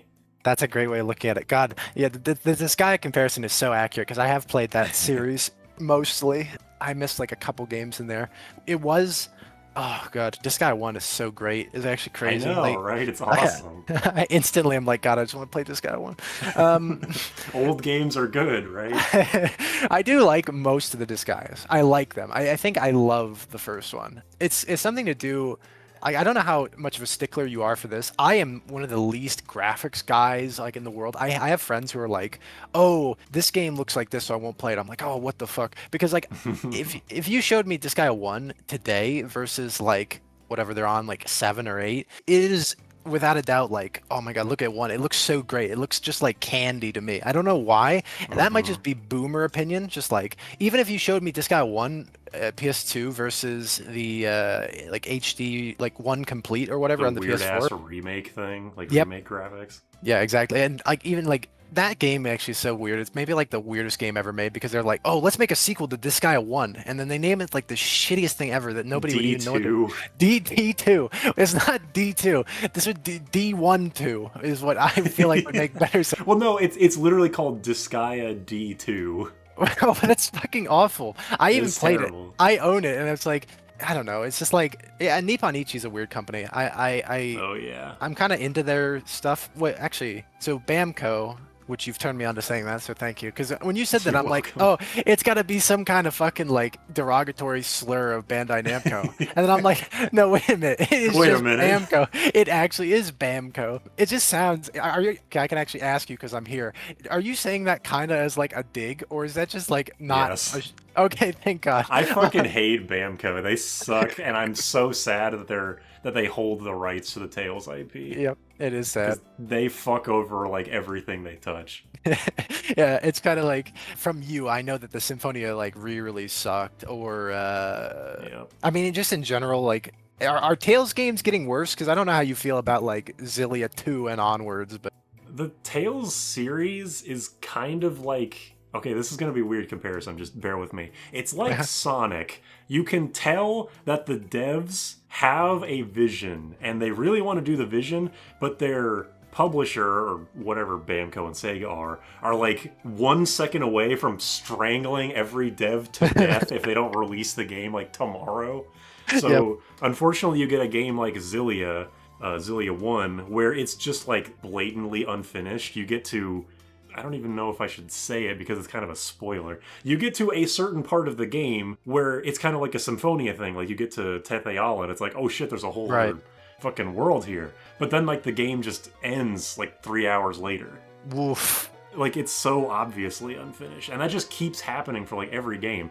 It's amazing that Symphonia and Graces are as like packed with shit as they are because Bamco, they fucking suck.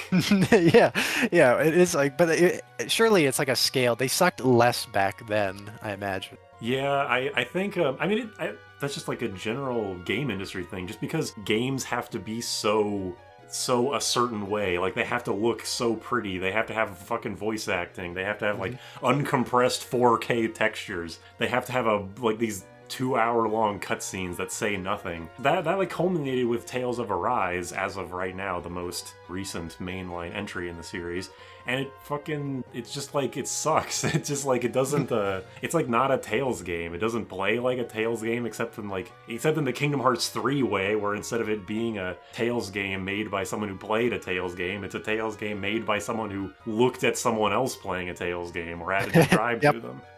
What was the original question? I went on my own tangent because I want to shit talk Bamco. Well, it was discussing like Nippon Ichi and then Bamco. Right. But actually, you made me think about this. This relates to Final Fantasy. I think you said it earlier, but like this obsession with, you said the box art in 5, or the box in 5 mentions like the graphics. Even back in the cutscene, like amazement. Back in the day, they were like talking how advanced their visual style was compared to their game style. I wonder, like, that industry-wide has fucked everything, I think, because it's... Oh, yeah. And it's like my friend's opinion. It's echoed a lot. I have several people who say it, like they won't play this or that because it's not cutting edge, it's not this, it's not that. It's like, what happened to highly stylized, enjoyable games that were made with more emphasis on the game itself rather than, oh, we hired Matthew Mercer to be fucking everybody, or we did this or we did that. It's like, can't they just make fucking shit anymore that's just good? I would play a 2D Final Fantasy again. If Final Fantasy 17 was 2D, I'd be fine with it. Hey, you must love Resonance coming out, right? That was announced. Is that fucking like phone game that's being converted into like a non-phone game? I'm still confused as to what it actually is. I'm seeing like some people say it's a continuation of Brave Exvius or something. Yep. Or it's like a port, or it's just like, I have no fucking idea what it is. And I'm like too afraid to ask at this point because I've had it explained to me more than once. Right. I like watched the trailer and I felt like nothing interesting about it. I'm like, yeah, it's fine. It's like, it's cool to see, but like, I don't know. HD 2D, oh boy. Oh my god, that's it. Honestly, oh my fucking god. I don't know what my problem is. I'm such a dickhead. I just see that. I'm like, yeah, I'm not buying this game. I kind of like how it looks. Octopath, it's like, okay, yeah, good idea. But then it's got this disgusting, like, oh, we got bloom on everything. We've got goddamn, like, graphics, like, RTX 2D graphics going on. It's like, I don't give a shit about this. Just, like, make it fucking 2D, and that's cool. I feel like indie devs, I refer to Undertale and Deltarune all the time. I'm kind of like an equal hater as I am to Kingdom Hearts to those games. I have played Undertale, I haven't played Deltarune. But let's just, like, brass tacks. Very successful, and it doesn't require much. I feel like if devs just did shit, like if AAA devs were like, oh yeah, let's not like make it fucking weird or like graphically intensive. Let's just make a 2D game. I know Clair Obscur looks good, so I'm not saying like they did no work here. It looks great, I guess. But like, here's some French studio that just does shit that people like they think they like, and they produce it, and it's like fantastic, and everybody likes it. And then you've got like, oh, we're Square Enix, we're putting out like, I don't know what the fuck, any goddamn game that they've put out in the last like 15 years, and it's just like got all this hype, all this money. And then nobody likes it. And I mean, it's not fair to say nobody likes it. I know people are like love 16 or whatever, but I just, and you kind of said it, like what happened to the Tales of series don't feel like themselves anymore. And I think that's just in service of trying to be homogenized with every other company that's pushing technical advancement. Yeah. I mean, to go back to your, like, the thing you were asking, like, what do you think about, like, graphics in games? That's another thing where I've, like, I just want things to be stylized. Yeah, the obsession with, like, modern graphics and being able to see every pore on a person's body, or it's like, you zoom in on the main character, like, was it Aloy from fucking Horizon Zero Dawn, and you can, like, see her, like, hair on her face. Like, you would never be able to see that unless you zoomed in at, like, fucking 200% or whatever. Like, that is definitely doing a disservice to games in general. I mean, the reason, a non-insignificant reason why I like Disgaea 1 over the future games is because of its looks. The colors are way darker. The environment design, like all the textures for the floors and shit, look bad, but you're not really looking at those. You're looking at the characters, you're looking at the general, like, moodiness of it, even though it is still anime. Like, I've actually still occasionally, that Disgaea video doesn't have that many views, but I do still occasionally get comments that are people like, what are you talking about, Disgaea isn't anime? Like, Disgaea has always been anime, but it wasn't capital A anime. It wasn't like super bright colors, all that shit. And Oh yeah. like Kingdom Hearts 2, maybe I'm saying this because I'm biased towards 2 specifically, but I think Kingdom Hearts 2 is the best looking game in the series. I do not fuck with RTX on Sora at all. I think No. it's just like Kingdom Hearts 3 and 4 are just straight up like ugly. It just looks like you put Kingdom Hearts characters and Disney characters in just like an unedited Unity fucking shader It or is something. That's so true. It feels like a tech demo for like a Yeah. company. They just like, oh, we got to stick Mario in here, and he's just like really high def. I hate that shit. Yeah. And also, well, actually, no, I was going to go into a different point. I think you should, if you have anything left to say about this. No, this, no, like, no. graphics kind of Your stuff. show, please. Okay. Because, to kind of go back what we were saying about, like, how we prefer older games, I think that, like, major developers and publishers have got to realize this too, right? Because look at the kind of higher profile games that we've been getting in the past, like, 5 years. They're just remakes of old games that we like. You got Resident Evil 4 remake, Silent Hill 2 remake. We're getting, well, we got Star Fox remake a couple days ago. Yep. Ocarina of Time fucking remakes coming out. Mhm. Like, clearly these people know people want to play old games. Yeah. Well, it's funny. You say, I feel like they know that there is the hype to back it up. That it's like, it doesn't even matter what they do. So I am fucking Ocarina hater, but not really because I think the game is shit. It's a great game. I have great memories of it, but it's held to a standard that's unbelievable. It's like Final Fantasy VII, but look how good it's selling. I think they just know that it's hard to get that hype anymore for a new game, but it's like, oh, Tales of Symphonia. Everybody talks about it in Smash. Everyone talks about it in like, oh, it's probably the best Tales of game. It's like one of the great GameCube games.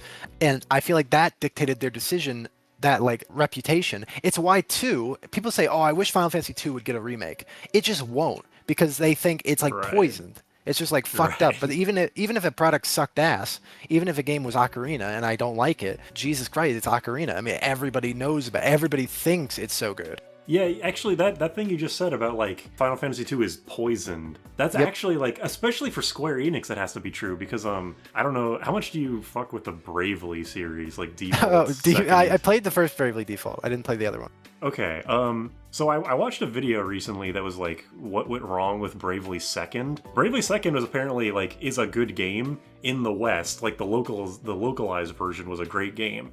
But apparently the original Japanese release was like a totally differently structured game, and it was like total dog shit ass. Wow. Which is why, even though the localized version was good, the Bravely Second well was poisoned to Square Enix. So when Bravely Default 2 came out, not only is it's Bravely Default 2 and not like Bravely Third or whatever, but they had like absolutely no references to Bravely Second at all, even though they had a shit ton of Bravely Default references. Well, that's crazy. I didn't even know about this game's existence. I thought like there was only Bravely Default 1 and 2. Well, the fact that the Bravely series has 2 games, one called Bravely Second and the other called Bravely Default 2, is like too stupid Yeah. for words. But I think your point about games being poisoned is like completely spot on. Well, that's that great example. I feel like it kind of happens with YouTube videos as well. Like, you know, some of them just catch on in ways that's weird, to the point where like it defines, like at least for my channel, it's like I get comments all the time on like ranking every Diablo 2 unique, and people just shit talking me. I'm like, what is going on with this like random fucking video that constantly exists in my purview? And then I've made stuff that don't get comments ever, and it's like that's kind of just how I guess all media ends up being. And I guess advertisers and marketers and game developers, they've realized, you know, Star Fox Zero Mission, I don't remember, actually that's a Metroid, whatever the fucking Star Fox on like the 3DS, nobody gave a shit, nobody likes it, no one's like, where's that game's remake? But they're like, oh, Star Fox 64, that game again. And I guess they think that's their best bet because it just has that word of mouth, that like idea behind it. I guess if you really want to break it down, some things are just completely fucked. They just have no chance. I think Star Fox is also kind of a fucked up example because that whole series is just fucked. It's literally, I think I like counted after the remake was announced, the series is literally like 50% remakes. Oh my god. And even though it's been around since the Super Nintendo, it still doesn't have a double-digit amount of games, even counting the fact that half of the games are remakes of the same damn game. That's wild. Yeah, actually, it just made me kind of feel bad because you're like Star Fox, and I'm like, oh, what are the other flagship Nintendo games like F-Zero? It's like, yeah, there hasn't even been an F-Zero game remade in 20 years. Yeah, the last thing the F-Zero got was F-Zero 99, which is cool, It was, but yeah. it's not exactly like, it's not what we wanted.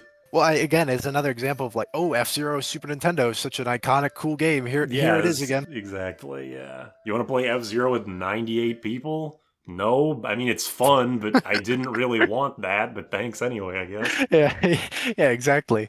I mean, I want to return to your list because it's like important to me to actually like make this video have a point. But like, I'm thinking like about series of videos about games. I'm like a series that can't be poisoned no matter what is fucking Pokemon, which is irritating because it's like, okay, they have given up at this point. They have said we don't need to give a Yeah. shit. We're just going to fucking go and do whatever, and people won't care.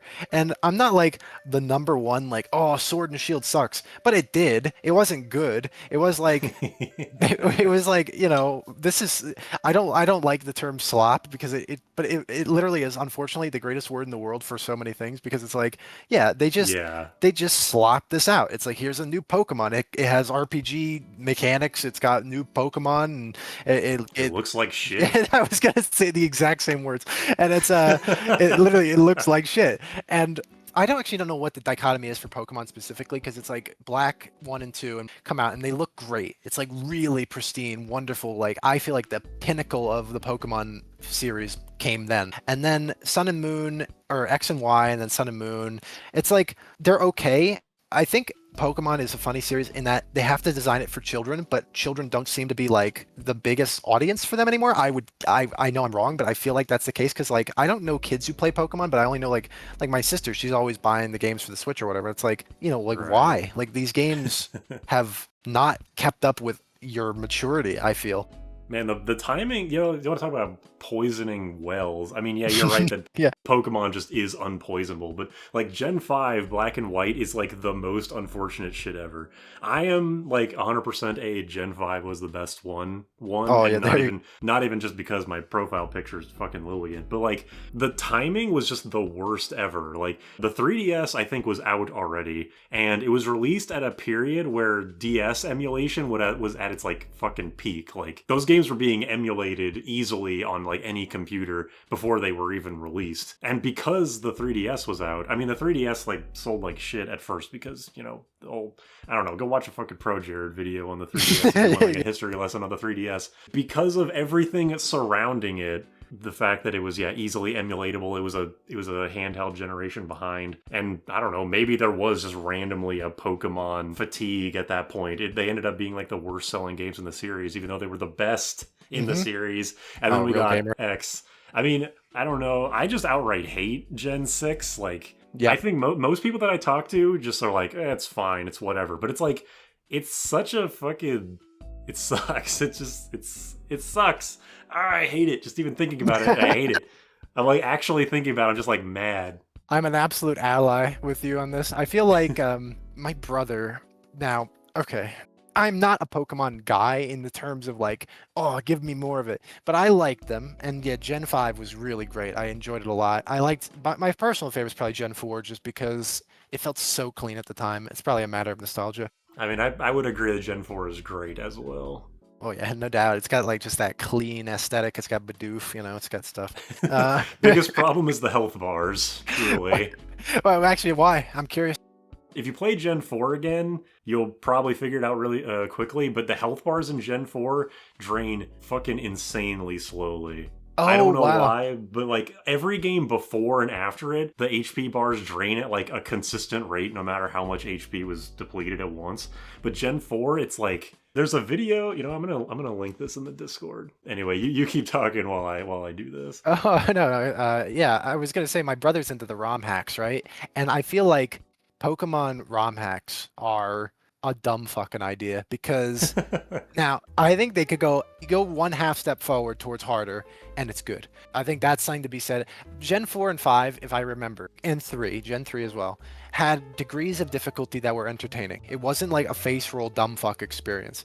But then Gen 6, for instance, was like, what the fuck am I doing? I'm just like, it's easy as shit, and they become You literally easier as the- can't not like steamroll that game. It's literally impossible. Right. It's a disservice to the fun of Pokemon. That's why I've never been such a huge fan, because it's like, oh, I want to get all these cool teams, but no real point. And I don't like competitive Pokemon. I never did. Oh hell yeah, I'm with you. I'm number one Thank competitive Pokemon hater. And what's fucking weird to me, this is like a 2-second diversion. Hey, please, I want you What to... is fucking weird to me is that a non-insignificant part of my audience is like big into competitive Pokemon. And I don't know how, because I don't hide it. I'm very outward, like during all my Pokemon, like my Butterfree solo run series, which I wasn't even doing as like an actual challenge run because Pokemon. I was just doing it to like talk with my friends and just shoot the shit. But I'm outwardly anti-competitive Pokemon in like all of those series, so I'm not sure how I have this audience that I do. But anyway. That's actually really funny. Yeah, I actually had no... I must say, I've never seen anyone say anything about it in like a stream or anything, but I don't watch like intensely closely if people are like, oh yeah, what's your opinion on dumb fuck? I don't even know, EV farming or whatever the hell people do. Not even worth worrying about. No, it bugs me. Anytime I hear people talking about it, it's just like this. It's like removing the fun of Pokemon, which, you know, I get competitive everything. I understand. I mean, it's baked into the concept, and this kind of relates to the ROM hacks. It's like, let's make Pokemon insanely intense and like strategic. But it's a one-on-one mostly fucking dumbass like RPG series where like how can you make it intensely hard and fun? It's basically like the shittiest puzzle you ever have to make like an answer for. It just is like, oh, this is pissing me off. There is a solution, but I have no idea. Like my brother, I remember he's playing this game and it's like, oh, I got to use Trick Room and I use really slow Pokemon and I do this, and then he had to run it like 150 times to win. I'm like, this is just asshole. Why the fuck play this? This just sucks. No, I totally agree. I've only played a couple of ROM hacks. One of them I wanted, because you know, like every Pokemon game always has the ROM hack that's like, oh, I put every Pokemon in the game so you can actually catch it and you don't need to trade or whatever. I did that hack for Black and White 2 because I still haven't played that game to this day. I got to the second gym, the bug dude, I think. It's either bug or grass. And his team is like 4 or 5 Pokemon of like fully evolved shit. And I'm still using like rats and like dead bugs. I'm like, what the hell do you want from me? And I just I do feel like a lot of Pokemon ROM hacks are like that. I mean, look at the fucking Nuzlocke scene. That's its own, like, my God. shit. The worst thing with Nuzlocke, this fucking irritates me. Now people say that for goddamn everything. They're like, you want to do a Nuzlocke for this game? It's like, this isn't even Pokemon. Why the fuck am I doing this? Stop yeah, putting this... people do suggest job Nuzlocks for 5. I mean, I don't disparage people for suggesting it, but I do agree that like using it as like outside of Pokemon context is really funny. What would a Nuzlocke... So you could be like a blue mage, but if that character dies, that job's gone? Yeah, I think so. Oh, that's... I mean... I would never do it purely because of fucking Atomos. He just kills someone at the beginning of the battle, and it's dumb. Can you not... So, like, if this was a real rule set, would it be that you can't Phoenix down them, or is it if they're only dead at the end of the battle? I would probably just... I would not revive them in the battle. Yeah. And then revive the character at the end, of, like, after the fight is over, and then, like, just ditch the job. That's how I would do it, personally. That's fair play. Yeah, that makes sense. Also, let me just quickly watch this this great thumbnail. It is a great thumbnail. This is a microcosm of Gen 4 in a nutshell. How was it? Oh my God, this is fucking insane. It's the worst thing I've ever seen. It's a way more extreme example than you'll ever actually see in-game. But yeah, on high HP mons, it takes literal like almost minutes for an HP bar to drain. I don't understand. Like they it looks like it's thinking. Like, is it like actually badly programmed, or is it just like they thought people were fucking idiots, so they had to wait for the bar to like slowly go down? The way it's programmed is just like it just drains like 4 HP a frame or something. It wasn't programmed like the games before and after it, where it's just like, it just depletes the bar, like the pixels of the bar. It's depleting the actual HP. I don't know. I'm not a programmer. I don't know how this shit works, but I just like I'm surprised they didn't hate that themselves, but you know, it's quite funny. What we put up as like when we're younger, I didn't even remember this. it's a problem that sneaks up on you. Like it slowly crawls its way into the. By the time it's happening, you probably don't even notice because the HP bars, like you barely have any health at the beginning of the game, so you don't notice it. And then like by the time you're in the mid to late game, you're all the Pokemon have like hundreds of health, so it's happening, but you probably don't even notice. Unless you're like actually paying attention to it. Like, wait a minute, I'm realizing that battles take fucking forever. Why is that? Well, now I know. Now you know. And I was thinking about like, well, you know, this might be the best time to go back to your list, actually. All right. Well, I guess if we just want to jump right back into what we were talking about with like challenge runs and stuff. Okay, I tried to like do quote unquote research by like watching a lot of your challenge run videos and like your older stuff and rewatch your 100K sub special and stuff. So there's some things that I have, some like notes that I didn't take or whatever. If you were so like always invested in challenge runs, even from a fairly younger age, like teenage years, why didn't you like jump into doing that with your YouTube channel right away? Yeah. I actually thought the same thing myself. I think it was because I always figured there would be nothing that hadn't been done. I still kind of hold that, not just like the literal content of the games, but like people were doing challenge runs a lot and they were like big YouTubers. And I was thinking like, there's nothing here that could really like be like, oh, it's a Seer thing. And I'm not like trying to be like, oh, he's a pioneer, but I do take more pleasure in the idea that like that I'm like a weird guy. I don't think I had known that or cultivated that ability yet. I kind of was just I am not putting it on for the videos, but obviously like I am putting it on a little bit because I write the fucking things that I'm gonna say. Right, yeah. But like I was always like, oh, if I made like a challenge video, and I think the first one I ever did was like Earthbound. I just figured, and I remember it's so funny when that video came out. I think I even say this in the 100K special. Maybe I cut this. I don't remember. I was watching the analytics for that video because I was doing ARPG stuff. So initially, and you've probably found the same thing. I put out some stuff because I was like, what am I going to do? I want to do something. I want to just have a way to talk about games. And I was just talking about whatever the fuck. And it was like, whatever, not getting any views, not getting any comments. And then I do Diablo 2's re-releasing. I'm like, well, I'll just like bum off that idea because I love the game and I'll just talk about it.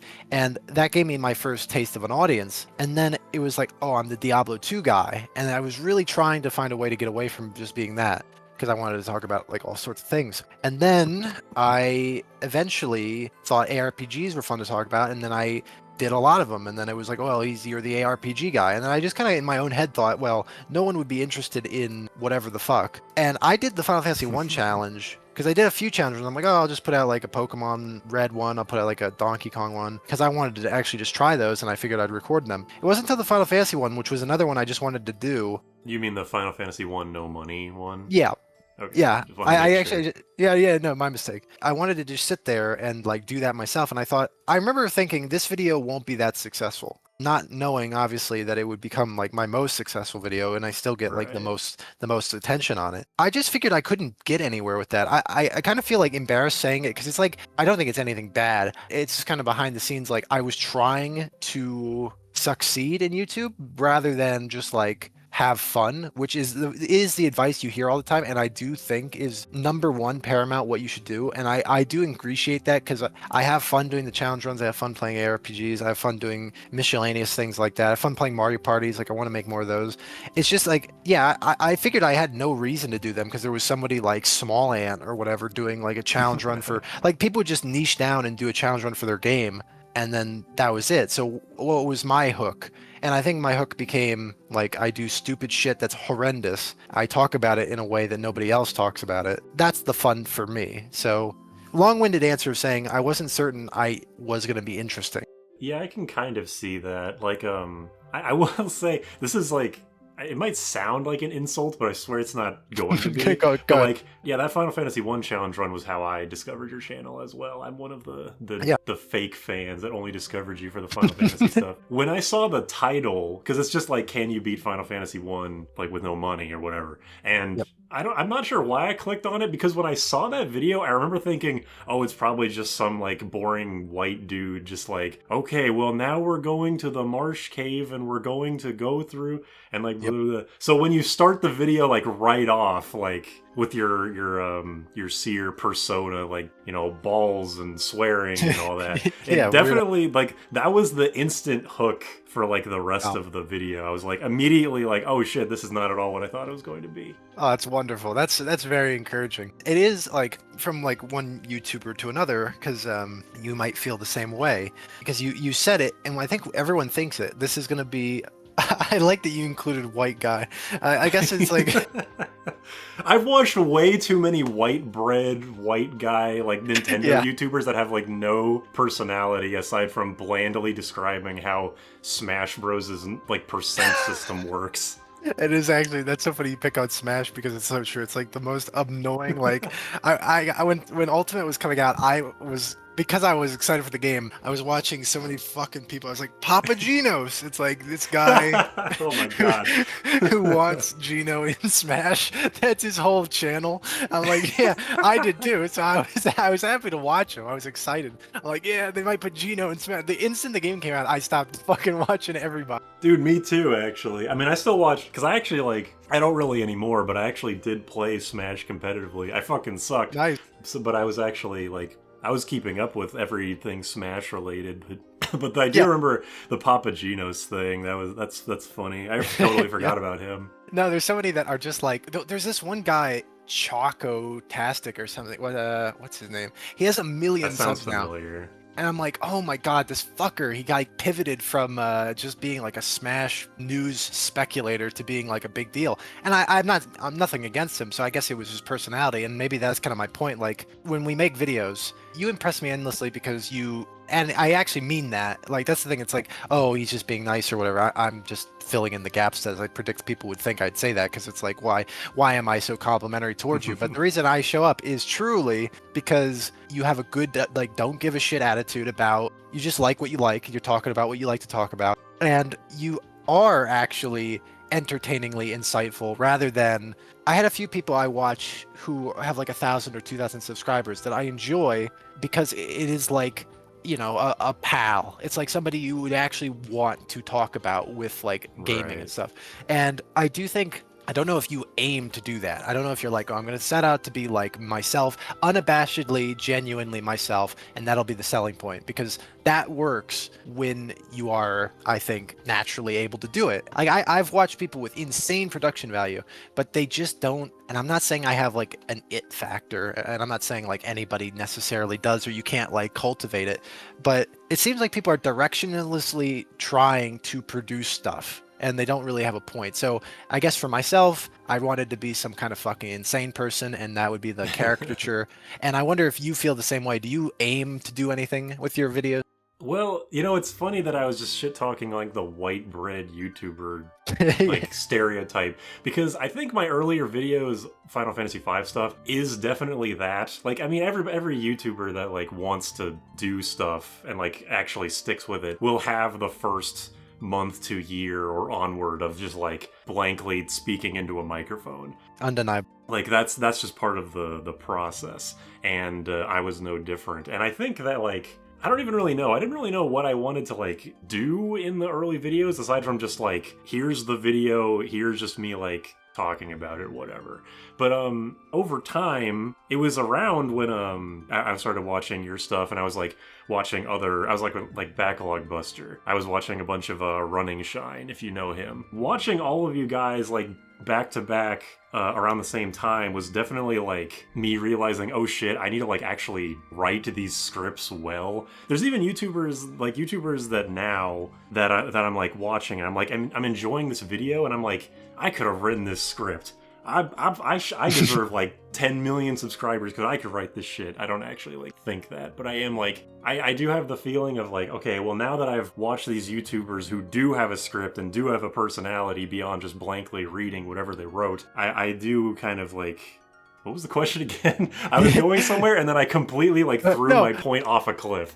that was I think you mostly answered it. Do you like set out to make videos like So I kind of defined your persona as unabashed, like confident, but effortlessly kind of like, conversational, kind of fun. And I was curious if you like, you, and you kind of said as much, you initially were kind of that white bread YouTuber. I totally was too. I wondered, I guess, if it was coming naturally or if it was like you started thinking about it more like, okay, I'm going to put out the best grinding spots in 5. And you've got, well, actually, let me think, because there's like one of your videos I watch all the time. I just put it on for like background noise. That's flattering. Yeah, no, I really, I did. Well, like I said, some people just have like that thing that is calming, and your videos do. You say the Soul Cannon is level 50. Why? And you have like this, like, I love that. I don't know why. You have this affectation about like your deliberate talking about details. Yeah, you just do that a lot. I guess I mean that'd be more of a succinct way of saying it. When you like write these things, are you thinking of that little voice? Is that different from you? Is that you're genuine? Is it just easy? Well, at first I was just kind of like writing, I was just like writing scripts kind of like blandly, like in a very matter of fact.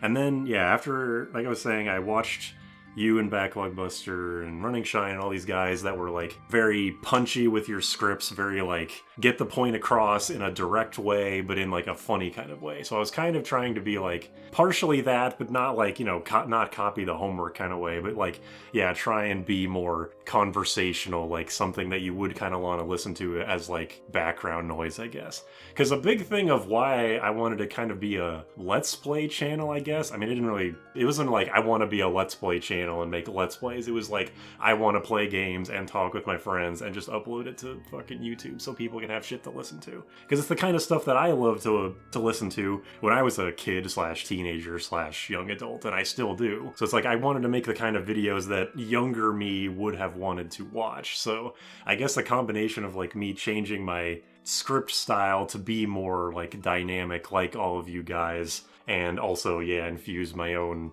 personality. I mean, still to this day, I get a lot of comments that are like, your voice sounds a lot like Reverend, who's this Pokemon Right. tuber who has a very flat voice, or like, your voice reminds me of X and Y or whatever. But I do get a lot of compliments about the way that I speak and like my voice in general. So I'm glad that has worked out, and I'm sure you've gotten a lot of similar comments, because yeah, the way that you write your scripts is fucking great. I mean, it's also hilarious, the dichotomy between Seer the YouTuber and like Seer the person that I'm talking to right now, because Right. the video Seer is like very like, oh, I'm gonna swear a lot, balls and all that, and the Yeah. just like random, just insane comments that are just like that both take you off guard and also are like actually have a point. You're not just like saying shit for no reason. But Right. then like we're talking here, and you're like, even when I was that Minecraft dungeon stream, it's like you're like a Yeah. totally different person, where you're like very affable and very like trying to be very nice, and like I think that's a great. I'm not even trying to say like No, I these appreciate. two people should be these two people should be the same. I think it's great that you can come off as one way when you're actually talking to people like live, but also put on like a totally different, equally entertaining but for a different reason persona.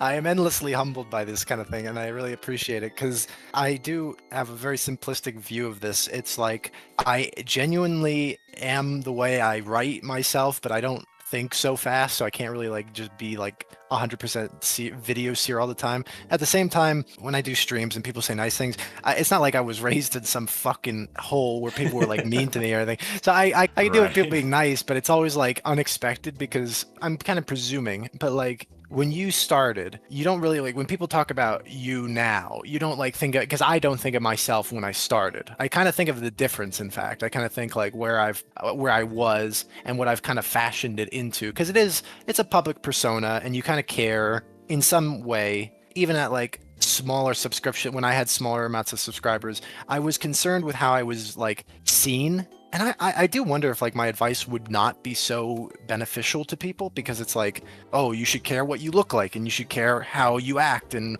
what people think of you. And really, it's contradictory to when people say, oh, just be yourself. But like, it's important to be yourself. It's important to like whatever you do, I think. It doesn't matter if it's like an act, because like the AVGN, for instance, he's like not that in real life. Yeah. His cohort was actually more like that in real life. Cohort. I like that phrasing. for Mike Matei's cohort, yeah, his minion. Um, I and maybe you kind of said it yourself. You didn't want to like copy the homework. You wanted to be influenced but original. And I feel like my influences, I always feel like I'm derivative. Maybe that's why I say fucking ridiculous things, and I don't naturally say that. I swear a lot in real life, but I also realize that no one wants like in your ass kind of like super mean swearing. People would prefer it to be kind of bouncy, kind of fun. At least I would think from a listening perspective, because like I think so, yeah. yeah, so I try to be creative and I don't know. I'm satisfied with where I've come from. I don't know how many people you obviously knew, the nerd. I was so into TF2 for years. I mean, I was like so into that game. I Germa and Oh, Star. yeah, Star, yeah. Yeah, the whole point being I never wanted to be like compared to somebody like you are just like them. I love comparisons when it's like, oh, you remind me of somebody. That's very nice. But like, I didn't want to be like somebody too. I even remember this was funny. I was mowing my lawn. I might have said this in the 100K video. Scott the Waz had just put out a video, and I was like, I had just put out my first or second video, and I had like 0 subscribers. And I was mowing the lawn. I was just like fuming to myself. I was like pissed. I'm like, what does Scott the Waz have that I don't have? And I'm like thinking back on that. That's such a stupid thing to say. That is really funny. Just imagining like somebody, like just imagine like you're watching your neighbor mow the lawn. You Yeah, have no exactly. idea that he's secretly pissed off that Scott the Waz uploaded a video today.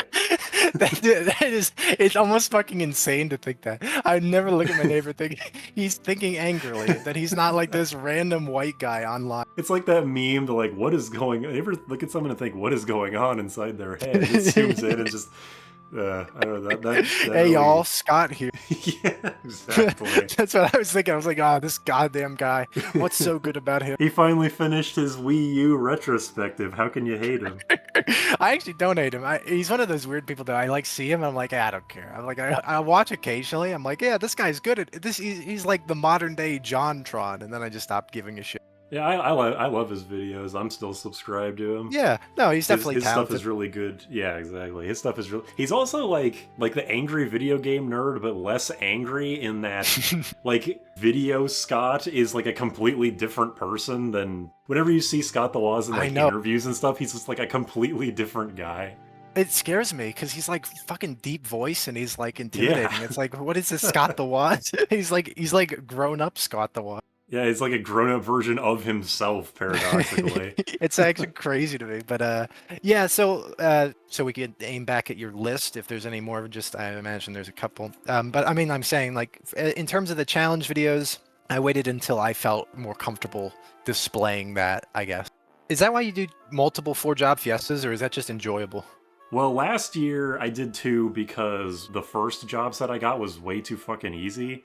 Yeah. It was like Mystic Knight and something else. Mystic Knight can like beat the game for you. And then this year I did 2 because I did a poll. I had like people vote on what they wanted me to do, so I just did the most voted and then the second most voted stuff, and that was it. Nice. Did you finish that, or are you still... I have not finished the second one. I'm kind of like annoyed that I did the run that I did. Not just because it's Pixel Remaster, but also because just like playing the game without any mages really sucks. Oh, right? Yeah.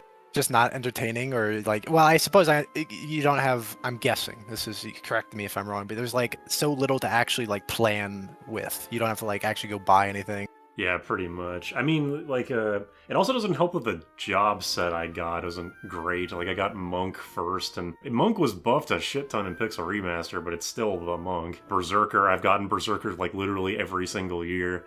What the fuck was the third one? I got Ranger. Ranger's fine, and then I got Samurai, but I'm banning Guild Toss, so I can't just wipe every encounter. Sure. You know, it's funny about Berserker. It's actually just additionally shit in 5, I'd say, because it's just no interest at all. Like, it's not even like, you basically have reduced the game's thought by 1/4. Yeah. I mean, you like Umaru, right? Yeah, I love him. But he hits so fucking hard, it's insane. It's just like this crazy... Because, like, Berserker is not that good in 5. You'd know better than me, but with 4-job Fiesta especially, it just like, here's your best axe. Like, you get the rune axe and then like use your mana up, and then that'd be like the extent of the fun, like for Berserker. Yeah, I think the Berserker is definitely the worst job just because it can't do anything, like it can't even use potions in Phoenix Downs. But I would still rather have one than Dancer because at least it's always doing its damage. It's not wasting turns draining 20 MP from the enemy every fucking chance it gets. The Death Scythe is like one of the best cheese weapons in the entire game. I think really the biggest problem with the Berserker, I've actually thought about this in the past like few months, ever since I did that second run of like the worst jobs. The Berserker is like fine on a design standpoint. The 50% defense or attack boost, the fact that axes and hammers ignore most of an enemy's defense, I think that's fine. The problem is that the axe and hammer weapon distribution is so fucking ass. Like, there's like, I think 5 or 6 different axes and hammers available in World 1. Only one of them is worth getting. It's the fucking Death Scythe. There's like no axes worth getting in World 2. And then in World 3, yeah, you get the Rune Axe or you get the Titan Axe in History Falls if you don't have a magic thing to give to Berserker. Because the Rune Axe does more damage the higher the Berserker's magic stat is. And like, that's it. Like, you're gonna go all the way through the final dungeon, beat like half the bosses to get Thor's hammer so you can use it from the back row. You can use the Berserker in the back row. What the fuck are you doing?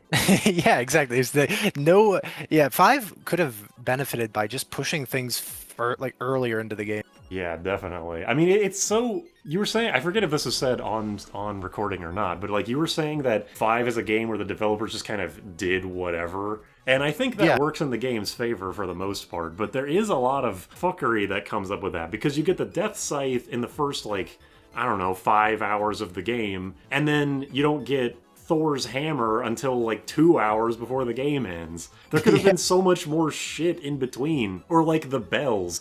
Like, you get the first bell if you decide to backtrack to Tycoon Castle at the beginning of the game, and then you don't get another bell. You literally can't get another bell until the legendary one, and then the remaining 2 are gotten in the final fucking dungeon.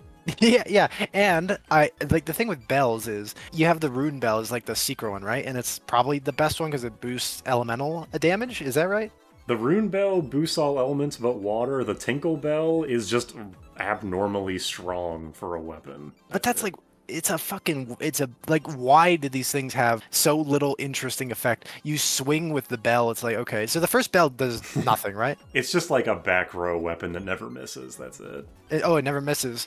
But it's like, it's so weak. It's like, who the fuck cares? If you're a Geomancer, you're probably going to use... Now, see, again, it would be beneficial to play 5 like a real run, not just that 4-job Fiesta. Because, like, honestly, I didn't even get, like, a great experience of 5 that way. But, yeah, like, the Geomancer doesn't want to just swing ever. So I don't get why the Tinkle Bell is there. I guess you don't want to use MP, but I don't know what mana efficiency looks like for the Geomancer. Well, the Gaia, its innate skill, Gaia, doesn't use MP, so... Okay, so, why are you attacking? I guess if it's flying, right? I guess so? I mean, I couldn't even really tell you. Wait, so Gaia picks a random effect. It doesn't just do Earthquake, right? It can do Earthquake, but like does whatever. It depends on the background. Oh, okay, it's like 6. Yeah. Yeah, kind of. They kind of combined Dancer and Geomancer into Mog for 6, as I understand it. That sounds about right.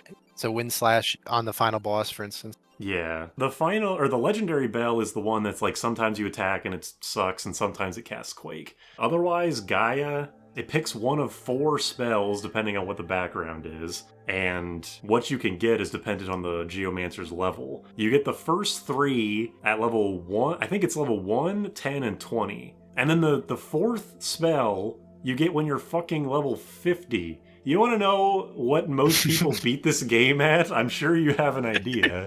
Yeah, at least in your perspective, it's like you play the game efficiently. So maybe if you're like non-efficient, but you'd never get to 50. It's like fucking insane. No, there's no way, unless you are grinding for hours, there's no way you would get to 50. The only reason that it's that high is because if you use like the Bard's level song or the level boosting mixes, that counts. So like you can buff up the Geomancer by a shit ton and get like Cave In against fucking Bahamut, which is Meteor, for free. But who the fuck is using... Do you realize, even in a 4-job Fiesta, like, first of all, you need those 2 jobs. Even in a normal run, you're using the chemist's mix on fucking Geomancer for a chance to do Meteor for free when you could also just like cast Meteor with the time machine. Exactly, yeah. That's the thing. That's like Five's problem. They're like, oh, how cool would it be if you had like this, like, if let's just pick your exact example. It's like, sure, but like, why? What the fuck? The work is so involved for some random payoff. This is like a thing that Jam made a big point about in our original Jobs video, is that like the very first thing that's shown in that video is like an alignment chart, like an efficiency chart. And whenever I look at that chart, it's like, this is weirdly accurate, and it really feels like Final Fantasy V sometimes was like designed with 4 Job Fiestas in mind. Because yeah, you can have wacky interactions like using Dragon Power on the Geomancer to get Cave In earlier than you're supposed to. You could have a Dragoon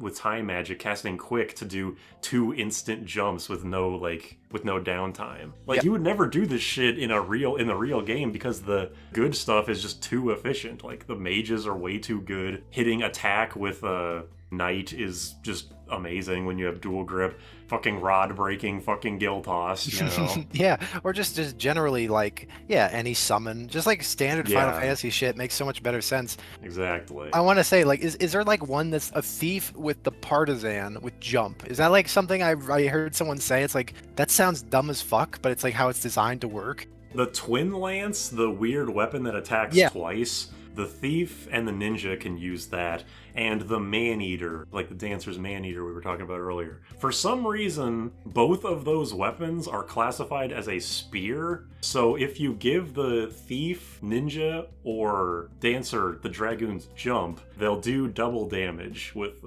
those weapons. It's like cool, fucking so random, and I feel like, I don't know, I imagine giving them the benefit of the doubt, they made the game and they said that would be cool, and they did that. But like, it's kind of like, what, it's like, who gives a fucking shit about this? I mean, I don't even understand, like, the Twin Lance, like, it has Lance in the name, so okay, I get Yep. that. I don't think the item description, usually when you hover over an item in the menu in SNES or GBA or Pixel Remaster or whatever, it'll tell you, like, attributes. It'll tell you, like, double hand, or 2-hand, okay, back row, okay, you know, that shit. The Lances usually say, like, jump damage up, whatever. I don't know how to fucking phrase it. But I don't think Yep. the Man-Eater says that. So I feel like that was a glitch or something. Yeah, I feel like that I wouldn't be surprised. It sounds like a glitch. It doesn't make any sense that a knife that's Dancer only would be compatible with jump.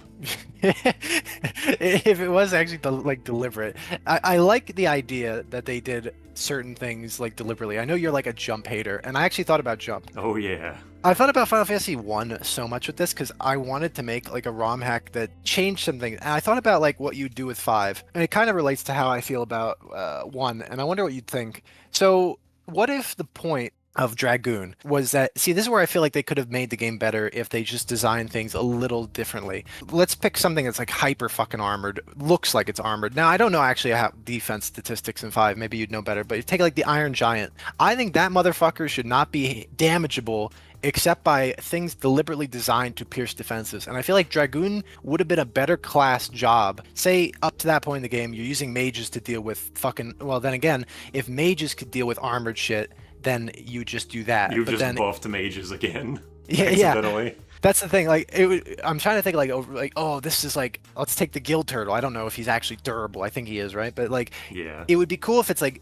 swords have huge top end, but against things that don't have huge defense. Spears have a lower top end, but they pierce defense way better. I feel like that relationship would make it more entertaining to be like, and say jump does like full damage modifier versus something that's armored. Whereas if you double gripped an Excalibur, it does like fucking 10. It sucks ass because it's got armor. Okay, I do see what you're saying. You would do this for like 1 or for 5? Well, for 1, I always thought like, why would you be a thief? And I thought what would be fun in 1, which you could probably appreciate since you've played it. And I always just think with the NES version, say Right. you have like a fighter. The fighter has the ability to equip like Excalibur, and it's a big high damage sword. I would like it if it was designed where the fighter swings less times and obviously does a lot of damage, and the thief exists to do nothing but the same thing. He just can equip worse shit. But what if it was like some enemies had a damage threshold, like you could only hit it for 50 per hit? So the thief's niche would be that he hits like 8 or like say 12 times for much less than the fighter, but it does better against those enemies that have weirdly like thick HP pools, because you can't just do 1,000 in one hit. You can only do up to 50 per hit. And then the knight obviously thrives in situations where something has a lot of tank, so the thief does shit to it because it's got a bunch of tank, but the fighter's hitting it over the head for like 400 damage. I think that would be a way to fix the class balance, because it's like, why have the thief in the game at all? Yeah, I do see. I see the vision of what you're describing. I Yeah, think that would be cool. Like, I mean, this is obviously wouldn't be taken directly at face value, and we're just ignoring the fact that like mages would just ignore all this shit that's the entirely as problem. they, Yeah, yeah, as they usually do. I like that as a concept. I do feel like there's the worry of the Final Fantasy III problem, where it's like, we're in the fucking armored enemy dungeon. yeah, You have to true. have 4 thieves or else you're just fucked or whatever. That's true. I'm not saying like that exactly would happen, but whenever there's suggestions, because I do see people suggesting like how to improve like older Final Fantasy balance, like 5 and 6 or whatever. Yeah, I do think the ideas are like good, but they also, I'm sure like back in the day there were complaints about 3 being designed the way it was. Like, you need yeah. mini, you need Toad, you need magic in general for the mini dungeons, you need, all this shit. Shadow whatever. Shadow Knight or whatever. Yes, yeah, exactly, the Dark Knight. So I feel like 5 was designed specifically in such a generally beatable way to avoid specific shit like that. Even though I agree that would make like physical fighters more diverse and probably more interesting. Right. It is like a matter of insane development time would be required to, Right. because I was thinking like everything does work, but it works with varying efficiency on like a very well diverse set of encounters, because you said like earlier dungeon design in 5 is pretty lame, and I wonder if that comes down to the relationship between the player and how you just want to engage in fights. It's like, yeah, I'm just gonna fucking run from this because I don't care. Right. The game could have just been made, and 5 is a good game, but it could have just been made like 20% better, where there was more. I don't know exactly what it would be and if it would be annoying, but say there was more flying shit that the ranger was good at dealing with. Like the ranger was awesome at dealing with that. Other people could Right. deal like 60% of the efficiency of the ranger. But then, the other problem with 5 and all job systems, if that were the case, it's frustrating enough just switching your jobs fucking all the time. And it's not like, I actually think that would be better in a game where you pick your jobs from the beginning rather than just. And maybe you're right. You said the game seems like it was kind of made for 4-job Fiesta as like an idea, and I kind of agree. 5 becomes better when you restrict just changing jobs all the time. Yeah, I agree. I like when I did the achievements video, the part 1, Yep. even though that was like a year ago or something. When I got to the final boss and like I knew how to min-max the shit out of my party, I was just completely fucking invincible against Neo Exdeath because I know the meta of this game. When you know what's good in 5, the game is insanely easy with Shell and Blink and Golem and summons and mix and blue magic and all this shit, and it's like, to have even remotely like a challenge for the main game, you have to restrict yourself. Yeah. It just inherently, not even just like to make it harder for yourself, but it's just like more entertaining to be like, well, I'm stuck with a fucking Beastmaster. And like what you're doing with, I have to say, I've never been so turned off from doing anything in an RPG more than when you were going around getting like Stingray to throw at something. I'm like, this fucking sucks. I would never, for Mighty Guard, right? I would never do that. I would do it in your instance, but I was like, oh my God, I'd probably just like say I'm done with it. Yeah, that whole thing on the end of the first run of trying to figure out what to use the Beastmaster on, and it didn't even, what I wanted to do didn't even fucking work. Right. It's just like, even the class fantasy Beastmaster, I'm like this kind of a recommendation. I'd like to hear your opinion on the classes that seem the least entertaining to you, like from least to most, because I'd be curious to be like, Ranger? Ugh. I just like feel like going to bed when I look at that fucking shit. Yeah, I think it's kind of like you can directly correlate it to things that the job does is cool versus like, do I only care about this job because of one thing? Because yeah, Ranger has rapid fire. That's the only reason people care. Red Mage has dual cast. That's the only reason people care. Yep. But like the mages are always fun, or they're always broken. Like the knight, it's fun to just slap a double grip on him and just fucking hit people for literally thousands. Yeah, well, yeah. Then you get to like I can't even really say that Dancer is uninteresting. It's created some of the most unintentionally and unfortunate for me, like, entertaining scenario. When I get to the final boss of a worst jobs run, and all Bartz wants to do is suck X-Death's fucking MP out of him 20 at a time for 10 turns in a row. Yeah, it's comical. Just making me confused as to how I've never seen a shiny Pokemon in my fucking life. Have you not? That's quite funny. Actually, I have now, but I've only seen the one. Fuck. Only the one. Which one? I hope it's not dog shit. It's dog shit. It's Beautifly. Okay. I know it's dog shit because I don't know what Beautify looks like. Hold on. It's a... Well, I do all the solo Butterfree runs on my channel. Beautifly is the Gen 3 Butterfree. Oh, and it's like here even it is. shittier. Wow, look at this thing. God damn. It fucking sucks. Anyway, the least interesting, like the ones that I want to like throw up when I look at or something. Beastmaster is definitely down there. Ranger, I like kind of like because animals is like one little X factor. It is definitely.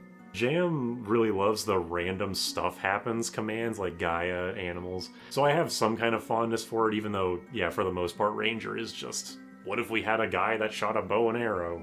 And then they stopped there. Oh yeah, Dragoon, obviously. Dragoon's just a nothing class. Its one thing is that, like, jump can never miss and it can use shields, and, like, that's it. Yo, can you? That is boring. What the fuck? It should be able to inherently dual wield, like, or not dual wield, like double grip. I mean, the thing that you said where, like, spears can pierce defense, that would be fucking sick. But unfortunately, they gave that attribute to axes. But they could have at least had it be like, spears can pierce 50% of a defense instead of, like, 75, whatever axes do. Like, that would have been cool. Fucking anything. Or, like, can jump crit? I don't believe so. That would have been good. Nothing crits in 5, so why the fuck can't jump, like, sometimes do a big hit? Yeah, not counting stuff that always crits, like the Beast Killer always critting against Magic Beast or whatever. The only stuff that can crit is Fists, which is a flat 8%, which is shit. Yep. That's the same chance of getting Fat Chocobo from the Chocobo summon, and that sucks. And Katanas, which are like one of the best weapons in the game, because obviously... Yeah. That's like where I feel like they went home early, because they're like, oh, Katana's crit. Why does nothing, like, spears could crit? That would be a cool distinction against swords. Okay, spears deal less damage, but you can jump with them, and sometimes you get that crit jump for like 1 billion fucking damage. But instead, yeah, just jump is slightly better attack than normal. It is super weird. Like, 6 has crits, right? Yeah, on everything. I think 5 is like one of the only Final Fantasies that doesn't have random crits for everything. It's on a weapon basis. I don't know why they did that. I love it. Hate's too strong a word. It's really weird. 5, I think in general I love because it's weird. It's just not like other Final Fantasies. Like, even it is nothing like 3. 3 feels like a shitty version of 1 where you can just change your like not even a shitty version of 5. no, that's the thing. 5 is like its own island of design, and I feel like it's a completely different team than whoever made 4. It probably wasn't, but they just did some weird stuff with it. And I know you're a 5 bias channel, but I appreciate 5 more than most of the games because at the very least there is fun zany stuff to the systems. I don't like the Geomancer or whatever. I don't like looking at like the class fantasy, but it's like it's weird. So it's kind of cool it's in this game. I do want to say that even though, I'm one of the Final Fantasy V guys, if you want to shit talk 5, I will not stop you. Yeah. I'm a firm believer of you need to be able to shit talk the things that you like. Like, I can shit talk Tales of Graces and Xenoblade and Kingdom Hearts 2 for probably a long time. But it's because I've loved them and I've played them so much that I can see their flaws very clearly. So if you want to shit talk 5, I won't, I won't stop you. That's a great philosophy. I've never thought about that. I don't know if I ever would like opt to shit talk like a bunch of things that like 2. I can definitely also agree with a bunch of the problems. Like 2's big problem is its ease, and it's so broken that the only fun you can have is if you enjoy broken stuff. So if you fucking hate that, then you're not going to probably enjoy 2. I do think you would enjoy it if you didn't know anything about it and just played it blind. It's like, okay, it would probably work out better for you. Why does magic not work? Well, your fact that fucking blew my balls off was the goddamn big armor or like heavy armor in 2. I'm like, what the fuck? I never knew that either. It's like, oh, your evasion shits the bed, and it's like you don't get much for it. And it's like, yeah, why You get equip it? literally nothing over light armor. Well, no, to be fair, you get like 3 defense for Genji armor over Okay, like the silver cuirass. I'm like, oh, there's a little benefit, and but then the point stands so true. You go from taking 0 goddamn damage to dying. It's like, okay, so the game the game sucks ass because now you don't dodge. That is like, yeah. an actual insane detail. The only reason I put heavy armor on Maria at the end of my my 2 playthrough was because her evasion fucking maxed out by like the midpoint. So I just slapped the dragon armor whatever on her because like, well, she's still at 1699 and she's not casting spells, so fuck it. That's actually, yeah, fair enough. That is crazy. If I were to shit talk 5, it is like, it's funny. It's like nice to have that pass. Like, oh, yeah, feel free to. Go for it. 5's OST bugs me. I've never been a big fan. Oh, really? That's interesting. Yeah, it's fine. I have like really sudden opinions about like OSTs in games, and 5's always kind of like felt like I'd put it on when I'm taking a nap, and it would be kind of nice.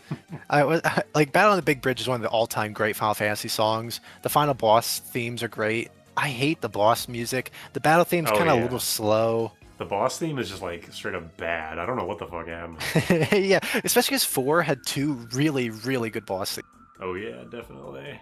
6's boss theme is also kind of bothersome, so they kind of like lost their step. And then I don't like 7, but I love 7's boss theme. See, OSTs are like on an island away from like everything about the game. Birth of a God is my shit. Oh my god, absolutely. Yeah, no, 7 OST is far superior to the game in my opinion. And I actually saying that I don't like a lot of 7's OST because a lot of it's kind of meandering, but yeah, a lot of it's great too. But anyway, 5, what's like the one thing I could say fucking sucks about 5? Aside from the fact that grinding sucks or like leveling up sucks ass. That is actually so bad. I have no idea who in the fucking world they thought like, oh, fight Toad Avis. It gives like nothing. It's like this fight is insane. It takes fucking forever. Why is it so useless? I'm like convinced that Toad Avis is like because it doesn't give experience, and the only enemies that don't give experience are bosses and everything in the final section of the final dungeon. There's a chest in that dungeon where Toad Avis spawns that has like a 50-50 chance of just some random mini-boss enemy, and I fucking swear to God that the Toad Avis must have originally been that chest boss, because there's no reason that a boss that has not only more HP than the boss of the dungeon that it's in, but also has more HP than fucking World 2 X-Death. I know. That's actually, I think your theory really holds true. They just decided like, ah, shit, we need like, I don't know, a wild card factor here. I felt like Toad Avis was what more enemies should have been like, because it's kind of a cool idea. It's like cool. It's like, oh, this is insane. This guy's like crazy. But he's like the one example of that, except for, and then again, Yeah, watching your video, Luciana or whatever the fuck in the bottom left-hand corner of the ocean. It's like, why is this here? Villia. Oh yeah, oh, yeah. I feel like I read like a bad translation on that. Just like the woman in flowers. It's like, what the fuck Yeah, is this? Why is this here? Okay, the ocean is shit. I actually that's like a point.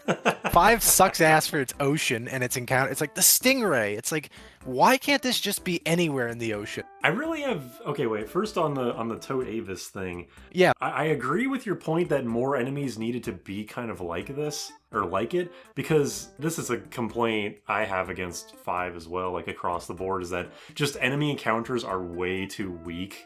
Like enemies have like half as much health as they feel like they're supposed to be. You'll do like one Titan all through World 2 and everything just dies instantly. Yep. So I do agree that like more, maybe not to the level of Toad Avis specifically, but you know, I get what you're saying. And yeah, the ocean encounters, the Villia and the Stingray are like, I don't know if they're supposed to be guidebook bait or if they're supposed to be like just literally just like do whatever in the overworld and maybe something weird will happen. Like I don't know if it's like the kind of thing that you see in a once in a lifetime opportunity and you tell your friends and they just call you a liar or whatever. Like some you under the truck shit. I don't know which it is. It's like a coin flip.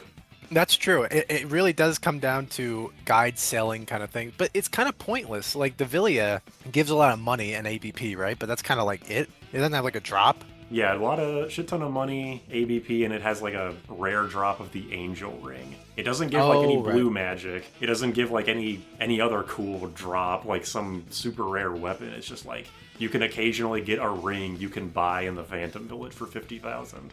Yeah, so I guess that's a perk. But then it's funny you say like, oh, it doesn't have a rare blue magic or a rare item, and then the Stingray. So And they then had this this thing, right? Yeah. this dumb fucking idea, and it's like the Stingray. If it was like in a patch of sea, it always appeared. But they made it like that, like Feebas, so it's just like never fucking shows up and you can't find it. I hate Yeah. that shit. It's like, oh, it's on one area, it's rare, and it's just like, yeah, and it's a rare drop for the Dragon Whisker, which is just another item that's like, at least as soon as you go to World 3, you could go get it, I guess. But even if you did, I don't think there's a fucking point. It's only good for Shinryu, so you might as well wait till the end of the game to do this. Because if you got it, it's not like a super high, well, no, it's a decent attacking weapon. Is there a dragon you could even fight? I guess you could fight, like, the green dragons in the end, like the Rift are are Avis class, right? I'm trying to think if there's Bahamut. Okay, you could go get it to fight Bahamut better. Yeah, I think there's like four things I'm thinking of, and yeah, Bahamut. There's the Crystal Dragons, which are a rare or just a regular encounter in the final section. Right. There's Shinryu, and then the upper left portion of Neo X Death. Is Draconic? Yeah, for some reason. Well, Upper right has no attribute. Bottom right is Magic Beast. Upper left is Dragon. Bottom left is Human. I don't know why. it's okay. The front part's like the most human part. I'm surprised they didn't just Yeah. like reverse it. The back is like some fucking purple demon, if I'm remembering this sprite correct.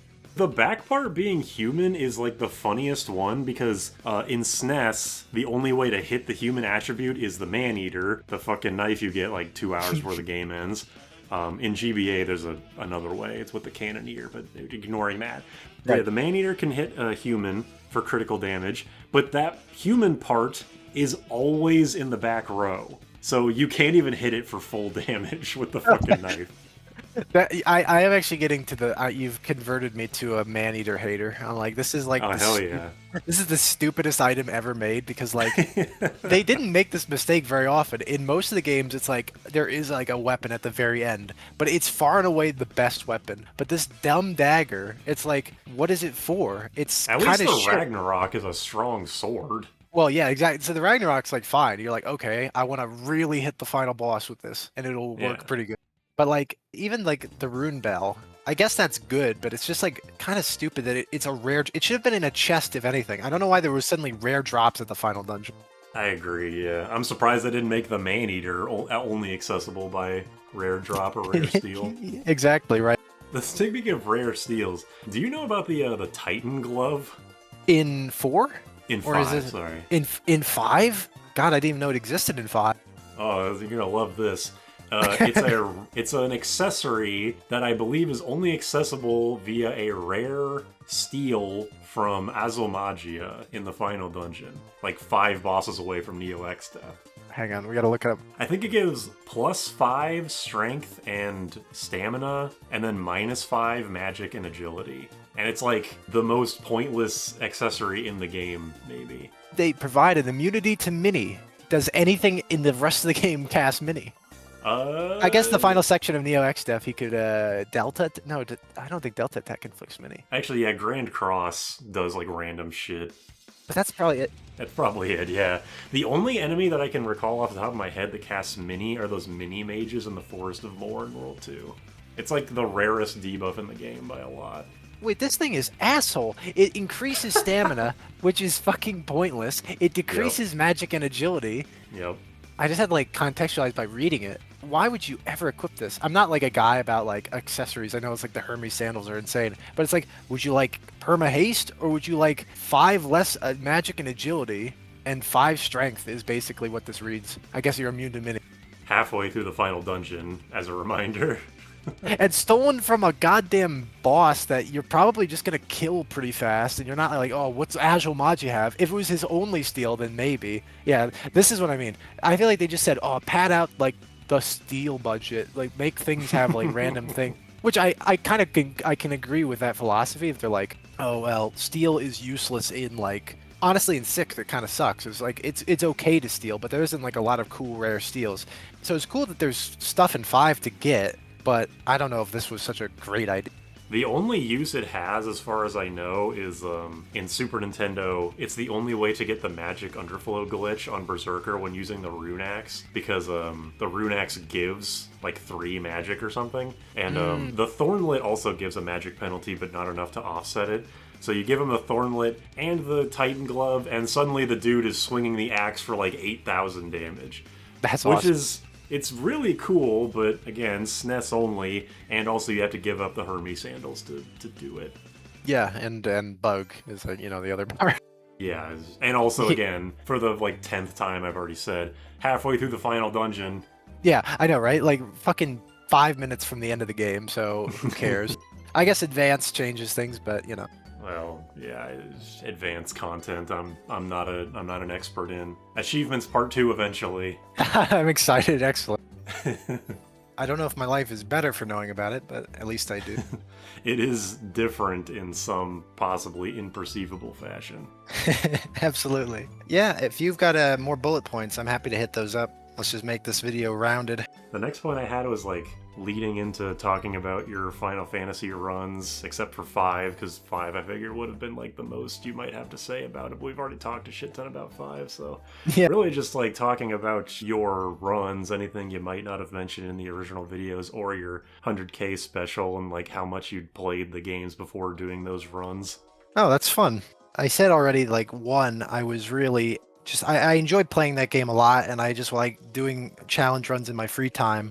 And yeah, I remember it's a lot of weird inspiration for things, but you see, like, there was a challenge written about years and years ago. I was always enamored with it. It was the Living Off the Land challenge in Final Fantasy 1, and it was like you could only use things you find in chests.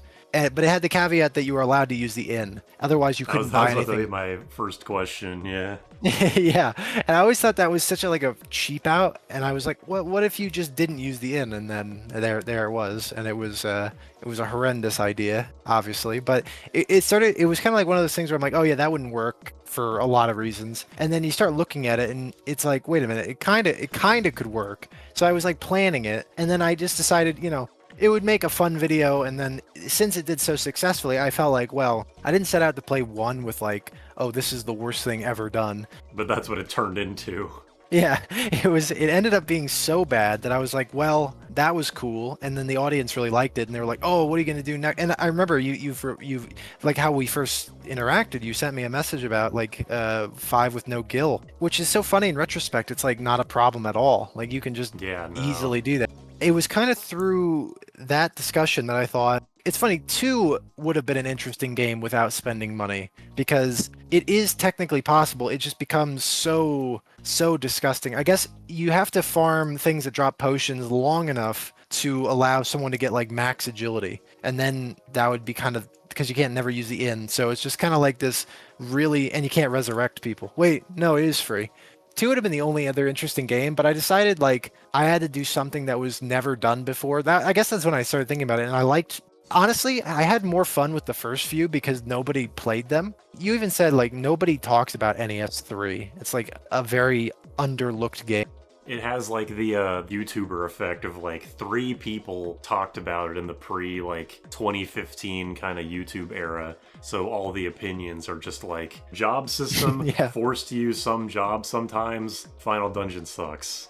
Like those are that's just what the game was for a long time. Yeah, even to the point where people don't even mention, and I had no reason to mention, but like the job point system. I forget what you even said that was called. I forgot, like it's called, the game's like called is like job level or something. Yeah, and it's like nobody even cares, and it's for that reason these games were fun to run, because they were like nobody knows much about them. No one's done like Backlog Buster. I ended up watching a lot of his 3 runs because it was like, God, he's doing a lot of 3 challenges, but at the same time it was great because it's like Pixel Remaster. I didn't say anything about I would never do those versions, but I decided to just be purist because it's like, well, who gives a shit? I might as well just be like the only guy doing the pure ones. And I actually would say to like kind of speed through this a little bit. Like 1 was my probably to this day my favorite because it's so clean, but 2 was really fun because it was so weird. 3 I wish I could have done more with. I loved 4 was a lot of fun because it was kind of like, You mean the challenge runs, not just like oh playing the yeah, games normally again? Okay. yeah, just the challenge runs. I liked 4 because it was, I think, a restriction that was more reasonable in terms of what the game turns into, and it's kind of just like a limit tester.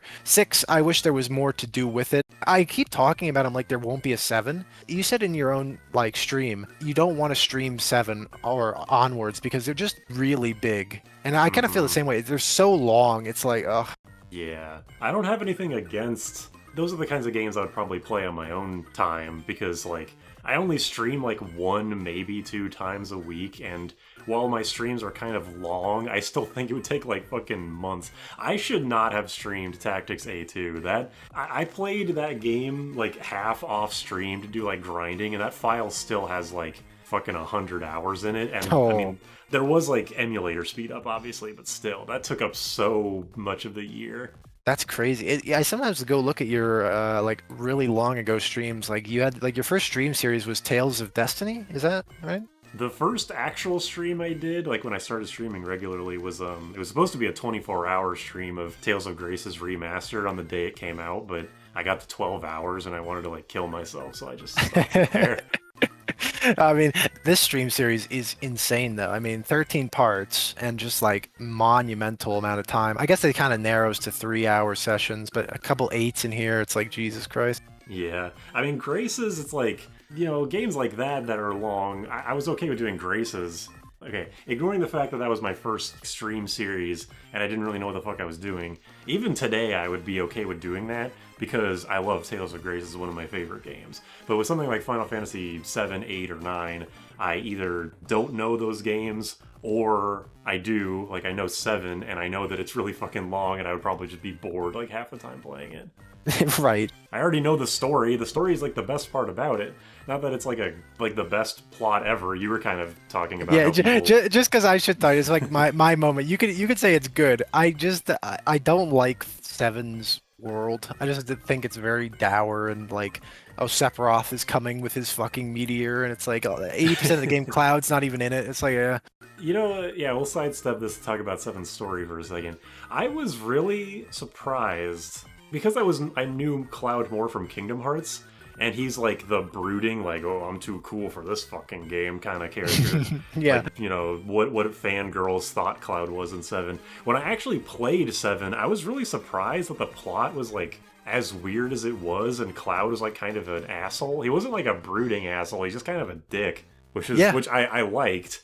But like, yeah, the plot is just so weird. Like, that's why I assume the 7 remake focuses on Sephiroth so much, because Sephiroth isn't actually a player for like the whole game until the very end. Like, you think there's Sephiroth, but it's actually like Genova clones or some shit, and I'm like, what the hell is going on in this game? That's really the problem. Like, it isn't so clear. Like, you have to like read the actual synopsis, because if you just like listen to the characters, unless you're like fucking making notes and like really working at it, you're going to like lose the plot. And I will say Cloud as a character is probably at my favorite in the actual game, because yeah, it is where like Kingdom Hearts and beyond, he's just like emo cool guy. But I always liked that Cloud was like actually kind of a dick until like the end, and he kind of becomes he kind of becomes like Bart's at the very end of the game. He's kind of nice and like excited to see his friends. Yeah, affable, exactly. Which they kind of forgo. So yeah, 7. But like all this to say, I really enjoyed the 6 challenge runs I've done so far for the series. I'm gonna enjoy making Mystic Quest. I'm just kind of like scared now because I'm gonna get into like the fandoms of, oh, I've played 10 so goddamn much. I know everything about it. You're not gonna surprise me. And I never really set out to surprise people, but I really like making things that people have never entertained. It's kind of like 4 with just Rosa and Rydia. Rydia, goddamn. I had to watch my tongue. I was in public. I say go for it. Like, before the stream, we were talking about Kryl versus Krill. Fuck exactly. it. Yeah, absolutely. I don't feel intimidated. I'm just like, oh, this is gonna be projected on YouTube. People are gonna be like, oh, what about that moment where he said like Rydia? It's like, yeah, it's Rydia. Get He over it. thinks it's Zidane? What a fucking idiot. It fucking is Zidane. Zidane. I fucking hate these people. And by these people, I make the people who make Final Fantasy. I hate Nomura. Oh yeah, He's caused my suffering endlessly. yeah, Tidus. Tidus is like the Tidus. fucking Fox logo from the guys that made Superman 64. So I just Yeah, like Bubsy 3D or something. yeah, Tidus. I did not like Tidus. Anyway, all that to be said, yeah, the challenge runs. Your question was what exactly? So I just like wrap it up. Talking about your runs, anything you might not have mentioned in Ah, like up yes. to this point, or like how much you played each game before doing the challenge runs. Yeah, I kind of just said how much I liked them. I played each of the games a ton except for 5 up to that point, and 3. Anything I didn't mention? I really tried not to cheat in the first game, and I actually have the files still, and I go back every so often. It's like one of those things people comment, they're like, oh, so it's impossible and you just lied. It's like, no, it is possible, I just didn't do it. I just couldn't, like, You stand proved it. that it is like literally possible. Yeah, yeah, exactly. I didn't feel like killing myself. And it's funny because nowadays I probably would just not have released the video until it happened. And it would eventually happen. I actually was trying to program bots to do stuff. I guess I never said this.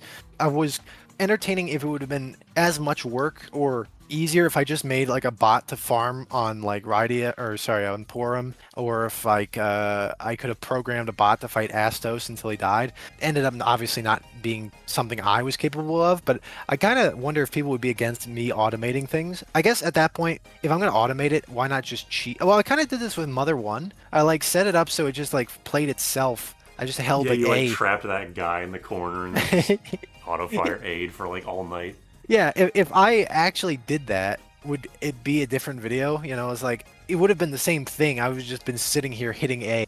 I can't speak for.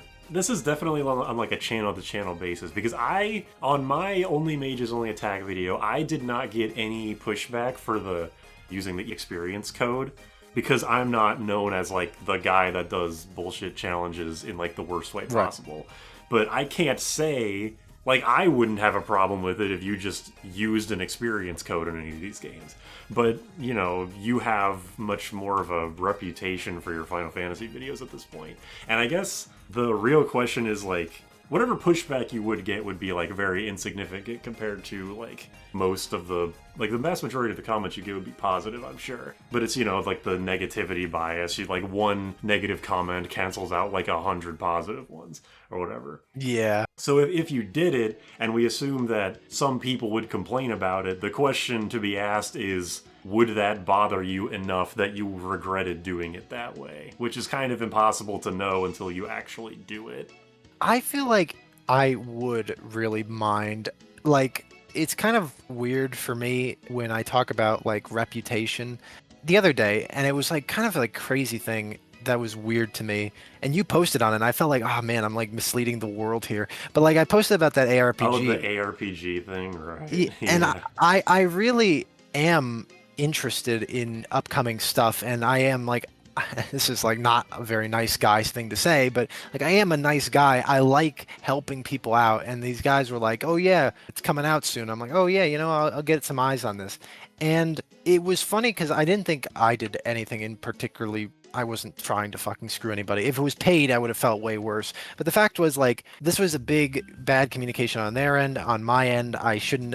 They did ask if I would say something at some point, and I should have stuck to my guns. But the point was, I got comments being like, "You shit talked things for way less," and it's like, okay, A, I'm not perfect, and B, those were things that were released for money. I wasn't like trying to. If anything, I'm trying to help people not feel like they get scammed. So like, you know, sorry. And it I mean, was this was just a demo, right? Like it wasn't even a full game. yeah, it was just like a very early release thing, and yeah, no pay, just a demo.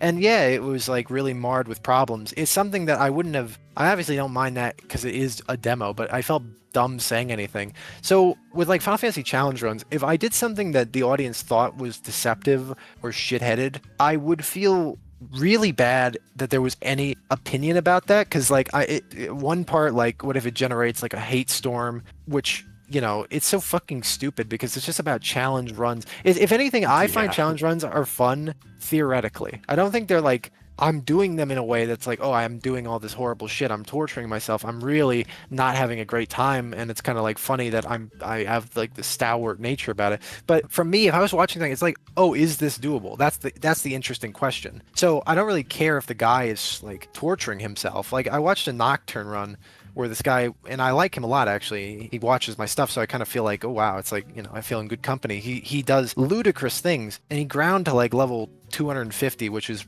unbelievable in that game. And I don't think he sped up. I didn't know the level cap was that fucking high. Yeah, Jeez. I know, right? That's like the other thing. I remember playing Nocturne, and you don't end up higher than the 70s easily. I thought 99 would be it, but then it just keeps going for fucking ever. He put in hundreds and hundreds of hours. If he just cheated that, the interesting part to me wasn't, oh, he used hundreds and hundreds of hours. It was like, is this doable? If people criticized me saying, oh, you said it in your own run, and like, you used a code for your mages only. I didn't judge you saying, "Oh, he didn't do it. This is bullshit." Unlike unsubscribe, dumbass. I was just curious if it was doable. Right. But yeah, it really does just come down to like, yeah, the perception of it, which is unfortunate that, you know, the internet can be that way and that your own, like, you can get in your own head and like, will the people react to this way? And Exactly. Actually, I'll tell you this because I'll probably put it in the video. For the Mystic Quest run, I had to use Game Genie codes to make the challenge not awful. Not awful in the sense of like it would look terrible. So I had to do something to disable features. oh, that's interesting. Yeah, it's going to be an interesting video. The first run I did, I put in a Game Genie code just to have like everything for testing, and I was like figuring, wait a minute, this actually doesn't change anything, but I ended up getting self-conscious about it and just fucking redoing the whole thing, unlocking so you unlock weapons and armor and stuff and spells. Yeah, I don't want to get into it too much because I don't want to say anywhere what it was about, but it was like, yeah, I didn't want the publicity to be like, oh, so you just use Game Genie codes. The amount of people that say that, like, I bought things in the first 3 runs in 5. They're like, why are you spending money? It's like, I say in the video why I'm spending money in these first few runs. Why can't you, like, listen? And I would never say that, but it's like, You're definitely thinking it. well, yeah. I'm not gonna get into fights, but like I'm definitely like still me, so I'm like I get like oddly defensive. I mean, I'm the same way. I very rarely get any even remotely negative comment. Honestly, I've gotten more like ridiculous negative comments than like realistic ones. Like one guy said he wanted to like mail a pipe bomb to my house. That one was funny. What It's like the fuck? that was a long time ago, or that was like a year and a half ago or something. What could you have possibly said that pissed him off so bad? It was just like a generic comment. I think he just didn't like my voice or he didn't like the video or whatever. Oh, I don't okay. know. It Fair didn't enough. really matter. But yeah, when like I do occasionally get very rarely get a negative comment that just makes me want to go like, are you fucking like dumb? Like, I think there was one I remember seeing you answered the guy. You were like, I could tell you were offended or like annoyed. I forget what it was. Yeah, it was like about Dancer, I think, or maybe you mentioned it earlier. It was some guy who was like, "This is far better than you're giving it credit," and he was kind oh of no, being wait, a dick. I think I know what you're talking about. It was on a YouTube post because I was making Maybe- YouTube posts and like polls about it. I don't remember exactly, but there was like fucking guy that said, actually, Dancer is one of the best jobs in the game. It should not be anywhere close. And I was like, I don't remember what I responded, but whatever. If I did, it wasn't as like vitriolic as I was feeling at the time. I'm sure. You were so pissed. You're like, I gotta let loose on one guy about dance. This is like the one thing that actually annoys the shit out of me about the Final Fantasy V community or whatever, is the very small sect of people that think Dancer isn't the worst shit ever. That's the one hill you'll die on. That is the one hill. Like, I know that I understand, this is like the YouTube negativity bias thing again. I understand logically that, like, most people that play or watch this game, they know that Dancer is dog shit, but those like that little group of people that hangs out in their fucking house, their little hovel, their hobbit house, just type in, well, Dancer actually has the highest damage potential. No, it fucking doesn't. It sucks. Yeah, but it's like I can't think of an example for myself, but you've given this so much thought. You've looked into this more than anybody else really should bother to ever think about dancer viability in the game. And then some fuckwit who's played the game one time comes around and he's got this little idea. And it's like, oh my God. Yeah, like my friend, he's an English doctorate student. And he's like Oh God. huge, yeah, he's huge into like Dante. He's done like papers and research and like a lot about the Divine Comedy.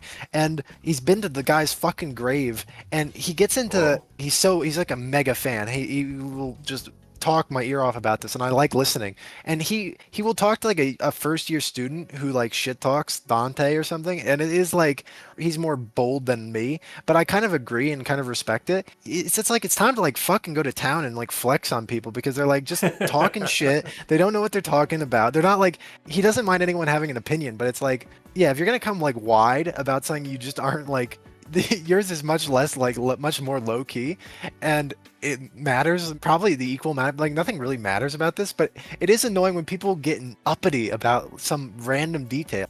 Yeah, it's weird that like I never thought I would be in this position. I'm like in terms of things that I'm good at or knowledgeable in, I'm kind of like the jack of all trades of like nothing in particular. Like there's not really anything that I excel at, but it's like this is the one fucking thing that I've like put time into, like video game wise. Like I put more time and thought into Final Fantasy V into the games that I like a hell of a lot more of it because it's not it's not a super complicated game or anything. Like its systems are pretty easy to understand. But like yeah, the Dancer thing, every time people talk about Dancer being secretly good, it's always the hypothetical. I'm sure there are people that like they took Dancer into Neo X Death and Bartz was just swinging with Max Dance sword dances like the whole time. But that doesn't happen for like ever. So when people No. are coming in here and they're talking about the theoreticals, like well actuallys and like 50% chance is actually pretty good, and if you give them haste and if you give them quick and blah blah blah,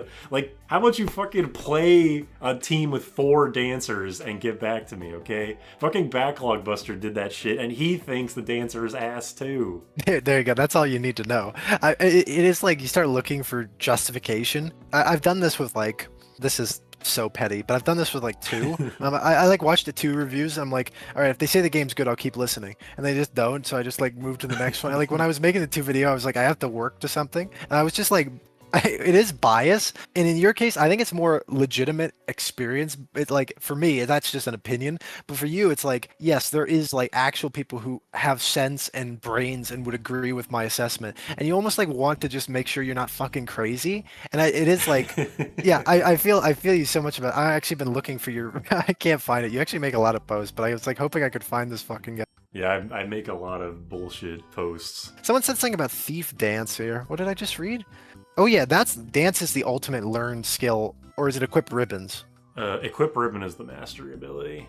But dance is gained, like exclamation point dance ability. I think it's the second. I think Dancer has 3 abilities or 3 things. You learn Flirt, then Dance, Flirt, then yep. Equip Ribbons. Oh my god, I've never thought about putting dance on shit. Like why? Yeah, why fucking would you? There's the like. Ugh. You know, there's only the second best dance is the confusion one, and it's the one that gets replaced by sword dance. There is no world ever where you would want the fucking HP or MP drain. Those are the shitty ones. Replace those. Yeah, no, exactly. I could happily listen to you talk about this subject for some reason for a while, but I probably have enough footage of dance shit talking for this video. Yeah, I don't even know what I'm gonna do for the visuals of this video. I'm sure I'll figure something out. You could put Gen 4 health bars decreasing. Just for like 5 hours. Yeah, just like a very unsatisfying video to watch. You Just have that. to like listen to this as background noise, or else you'll be like Yeah, lulled to sleep. just watching dog shit. Do you think you'd be able to like rank the 6 runs separately in terms of how difficult they were, and also like how much you enjoyed doing them? Oh, I'd love that. This is fun. The hardest one definitely like from giving a shit was 5, but the hardest real one was 1. So I'll exclude 5 from these discussions because 5 actually probably ended up being the least fun and like kind of the most difficult. I loved like looking at this video. I loved thinking about it. I was so dissatisfied thinking it was just so far away. There's like no way it's going to come out soon. So I'll just like skip 5 because it's totally different. The least fun one of the other 5 games. You know what? I can put 5 in there. I'm kind of thinking about it. 6 was the one I was dissatisfied with the most, but had a lot of fun playing it. It was probably the most fun one to play just because I was like playing 6 almost normally, which is crazy. It's still hilarious. Like, you mentioned this in your 100K video, but like the 1 video has the least amount of restrictions and the 6 has the most, and yet it from a viewer perspective, it seemed like 1 was the hardest and 6 was the least fucked up. Exactly. Which is insane. It's like I don't know what you could do to make 6 an actual interesting challenge. It was interesting. It was hard. It took a lot of effort, but it wasn't like it just kind of like worked out to like level farming. Yeah, 1 just had 1 stipulation. 1 was probably my favorite video of the 6. I loved how simple it was. I loved just how absolutely deranged doing anything ended up being. It was just like it was one of my favorite comments. I always think about it with the 1 video. It's like I'm like watching a guy sitting at a slot machine praying for every roll to be the jackpot. I'm like, that is literally what that turned out to be. And I love that, like how simple it is. Funnily enough, 2 is probably my next favorite. Okay, I'm trying to do both things at once. I'll do Final Fantasy, like the challenge runs that I found the most fun, and then I'll do the ones that are hardest. So the most fun was definitely probably 6, and then 2 was a lot of fun. I like just like thinking on how 2 was possible. And then 4 was kind of a lot of fun. What would I say? 4. So 5's the least fun, just because it was like playing it over and over again. You're playing it for like the better part of a year. Yeah, and I'm just doing the same shit over and over again, and it's like, oh my god, this just sucks. I'll say with the 5 video, I actually didn't say this. This is like on your question earlier. There was at least one time, it was like midnight, and I died on Black Flame Island, and I just said I didn't fucking die. I just said fuck that. I just loaded the save state, and I said okay. It kind of taught me I couldn't play the game when I was tired. I'm like, okay, I got to just go to bed. I'm gonna play this like during awake time. That happened like once or twice. I don't even remember what runs they were. And I figured if anyone's like, oh, you died like farming, it's like, yeah, if anything, the whole thing was like a gauntlet of learning lessons. And that was like one of the lessons like with Omega, when I died to him, I had been playing the game for like 5 hours. And I just said, okay, I gotta like fucking take breaks. I gotta just stop playing the game sometime. And then Omega hit you with that harsh lesson. Well, I was like, I'm gonna get past this. I'm gonna beat the game today. If I just like said fuck off, I just didn't even think about Omega being a thing. I was just like, okay, you just walk around him. Still the most annoying one actually, because it's like, why is the hitbox moving forward like in front of him? Yeah, the learning how not to interact with Omega is like its own fucking puzzle when it shouldn't be. Yeah, it's like honestly, couldn't Omega just have been sitting still in that room? I think they did that in Pixel Remaster. He just stands in place the whole time. Actually, a good change, I'd say. I would agree.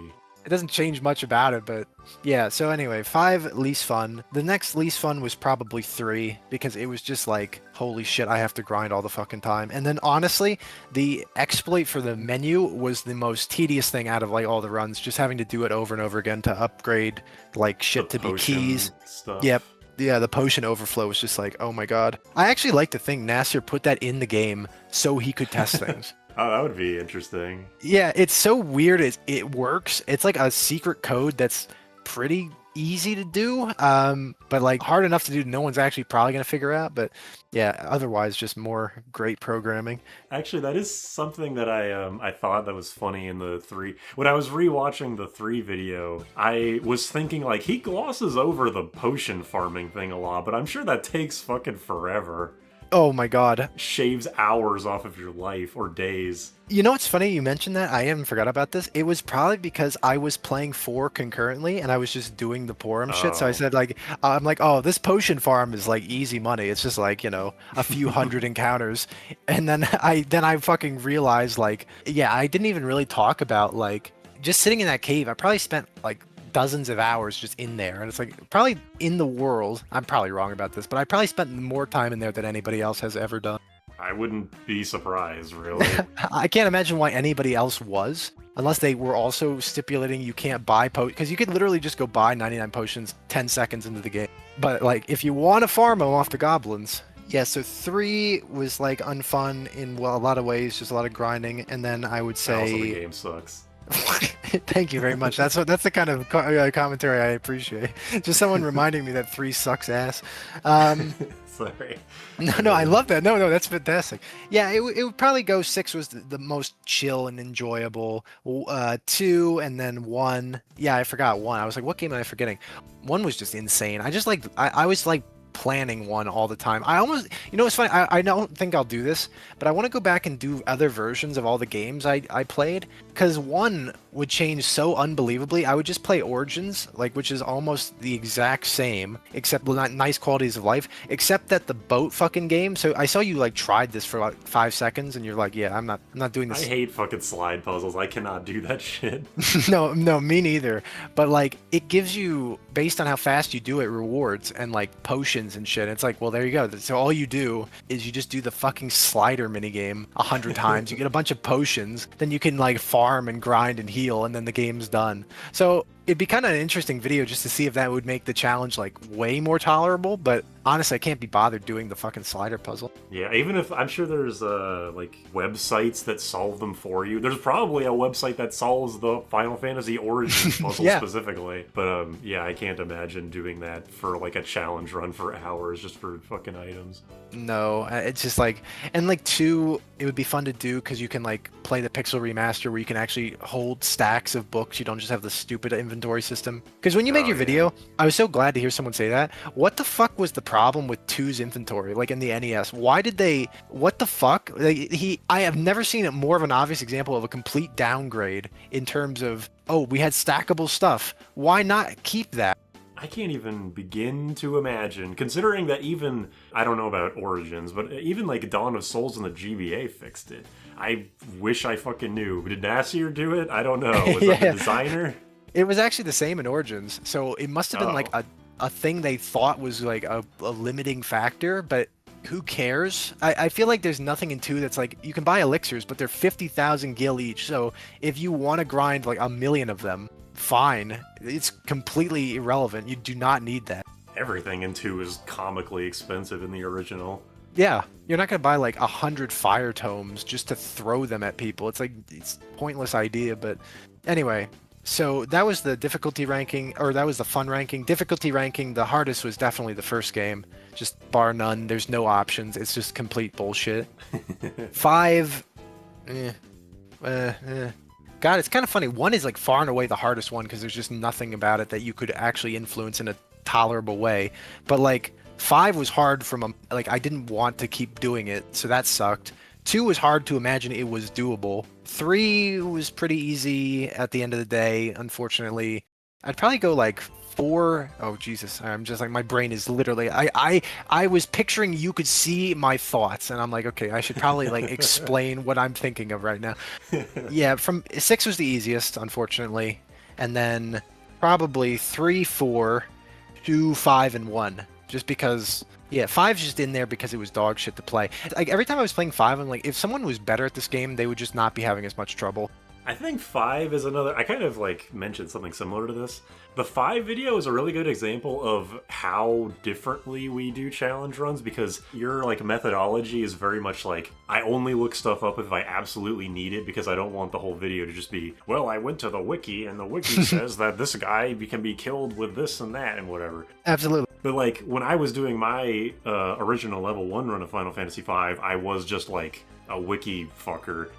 For the first few of my challenge runs, I was just had the wiki on the second monitor because I didn't want to experiment with what bosses were vulnerable to what statuses. I just wanted the fucking internet to tell me directly. Absolutely. I mean, going back to what I said earlier about the audience expectations, where it's even though it can be frustrating to watch someone who refuses to look at the wiki for a simple answer, that's part of the fun, is watching you discover your own strategies.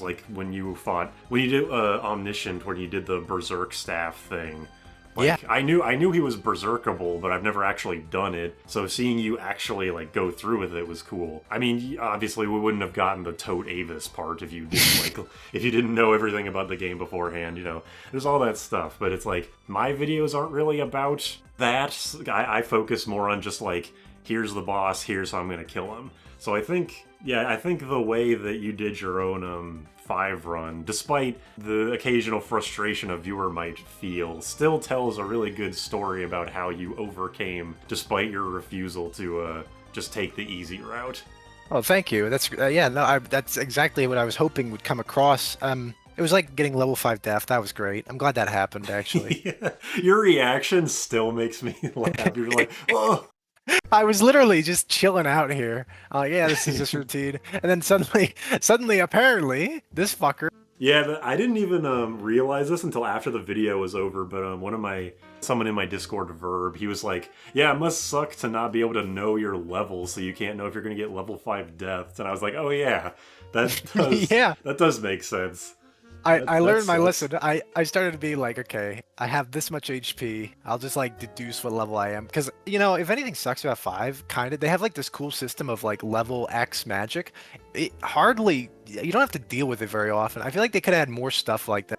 Yeah, I think like 2 enemies in the entire game will cast it on you, and it's like, yeah, those book guys, and then the executors who are an enemy in the Tote Avis dungeon, and like nothing else does. Yeah, I don't even remember. Like, old comes up a lot. Yeah, level 2 old.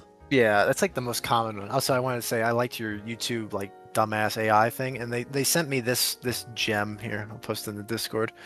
Okay, oh boy. There's significant interest in Tote Avis merchandise. I didn't spell Avis right. No, I know. I don't know what they're talking. Like a T-shirt with Tote Avis on it. I don't think I could sell that.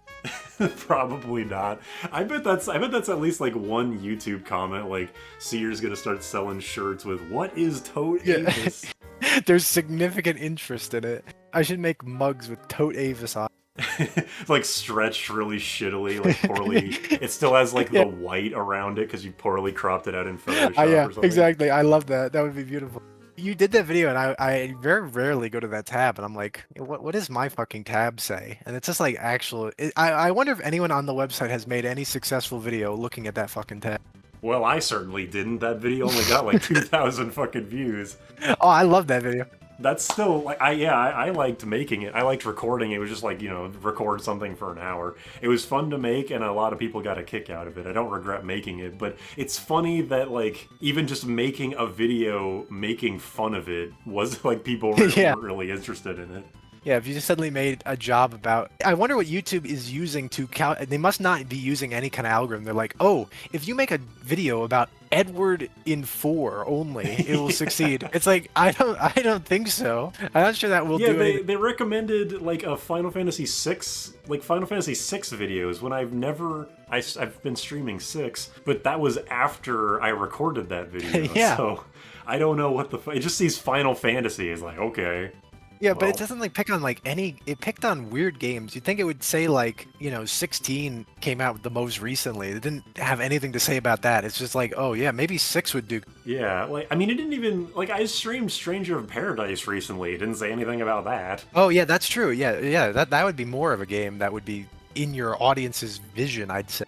It's just it's just terrible. It really is just, that's all you have to say about it. Also, you were talking about the level magic. This was something that we talked about at like the very beginning, I think. You were saying like, why can you like put dragon powers into something to make them level 255 and then level 5 death them, and that works on every enemy in the game. You were like, why the fuck did they make it like that? Like they probably didn't think about it. I think they had to have thought about it at least a little bit, because yeah, level 5 death and level 2 old work even if the target is immune to death or old, but level 4 Graviga actually doesn't work if the target has a heavy flag. So they at least thought about it a little bit, but for some reason, not for the 2 best ones. I don't know why. That's crazy. That's true. Like, what's the example? I think 5 was made weirdly haphazardly, where it's like, did they mean for you to be able to, like, use the Doom Axe on Adamantoys? Like, is that, like, what they fucking... Or, like, Yeah, it's not like you have any other access to instant death stuff. Yeah, they just like forget certain elements of how like Tyrannosaur. Did they really fucking mean for that to be how that fight goes? Just like Phoenix down him. Yeah, I feel like that flag existed for like the later enemies who are undead, and they thought like, oh, if they really thought maybe it's a fun Easter egg, I guess that would be like an explanation. But there's just enough bosses in 5 that die instantly, and I don't know why. Or even like, well, your video illuminated this, but I thought it was weird you could use the whip on Ifrit, and it will like slow him or stun him temporarily. Yep, Ifrit is vulnerable to paralyze, I think. I just don't get why like some bosses have. Maybe they thought there was like 100 effects in the game, so it was cool that some bosses were like afflictable by them. But like silence, for instance, I don't. Can you silence fucking anything? Silence is something that can be that a lot of enemies are immune to, but a lot of magic bosses are not. Like Magissa in the beginning of the game, Califisteri at the beginning of the Rift, and Omniscient are all vulnerable to silence. Okay, so I guess fucking you. If you actually silenced Magissa, I guess it's not like insane. The fight's not. But I don't think she attacks, does she? Like, does she physically do anything? I don't think so. If you silence her, the only thing she can do is arrow, because it's blue magic, and blue magic doesn't give a shit about silence. If she can physically attack, she does it very rarely. And once Forza shows up, she spends like all her turns putting shitty buffs on him. Oh wow, yeah, that's actually crazy. So does it ever fall off? Silence is a temporary one, unfortunately. It would be like crazy good if it was permanent. That would be amazing, but unfortunately, it's one of those buffs where it's like, I think Omniscient specifically, like he is vulnerable to silence, but he's heavy, and if a target is heavy, it makes temporary debuffs only last like 1 second or something. Oh my god. So it's fucking pointless. Yeah, good game design. Yeah.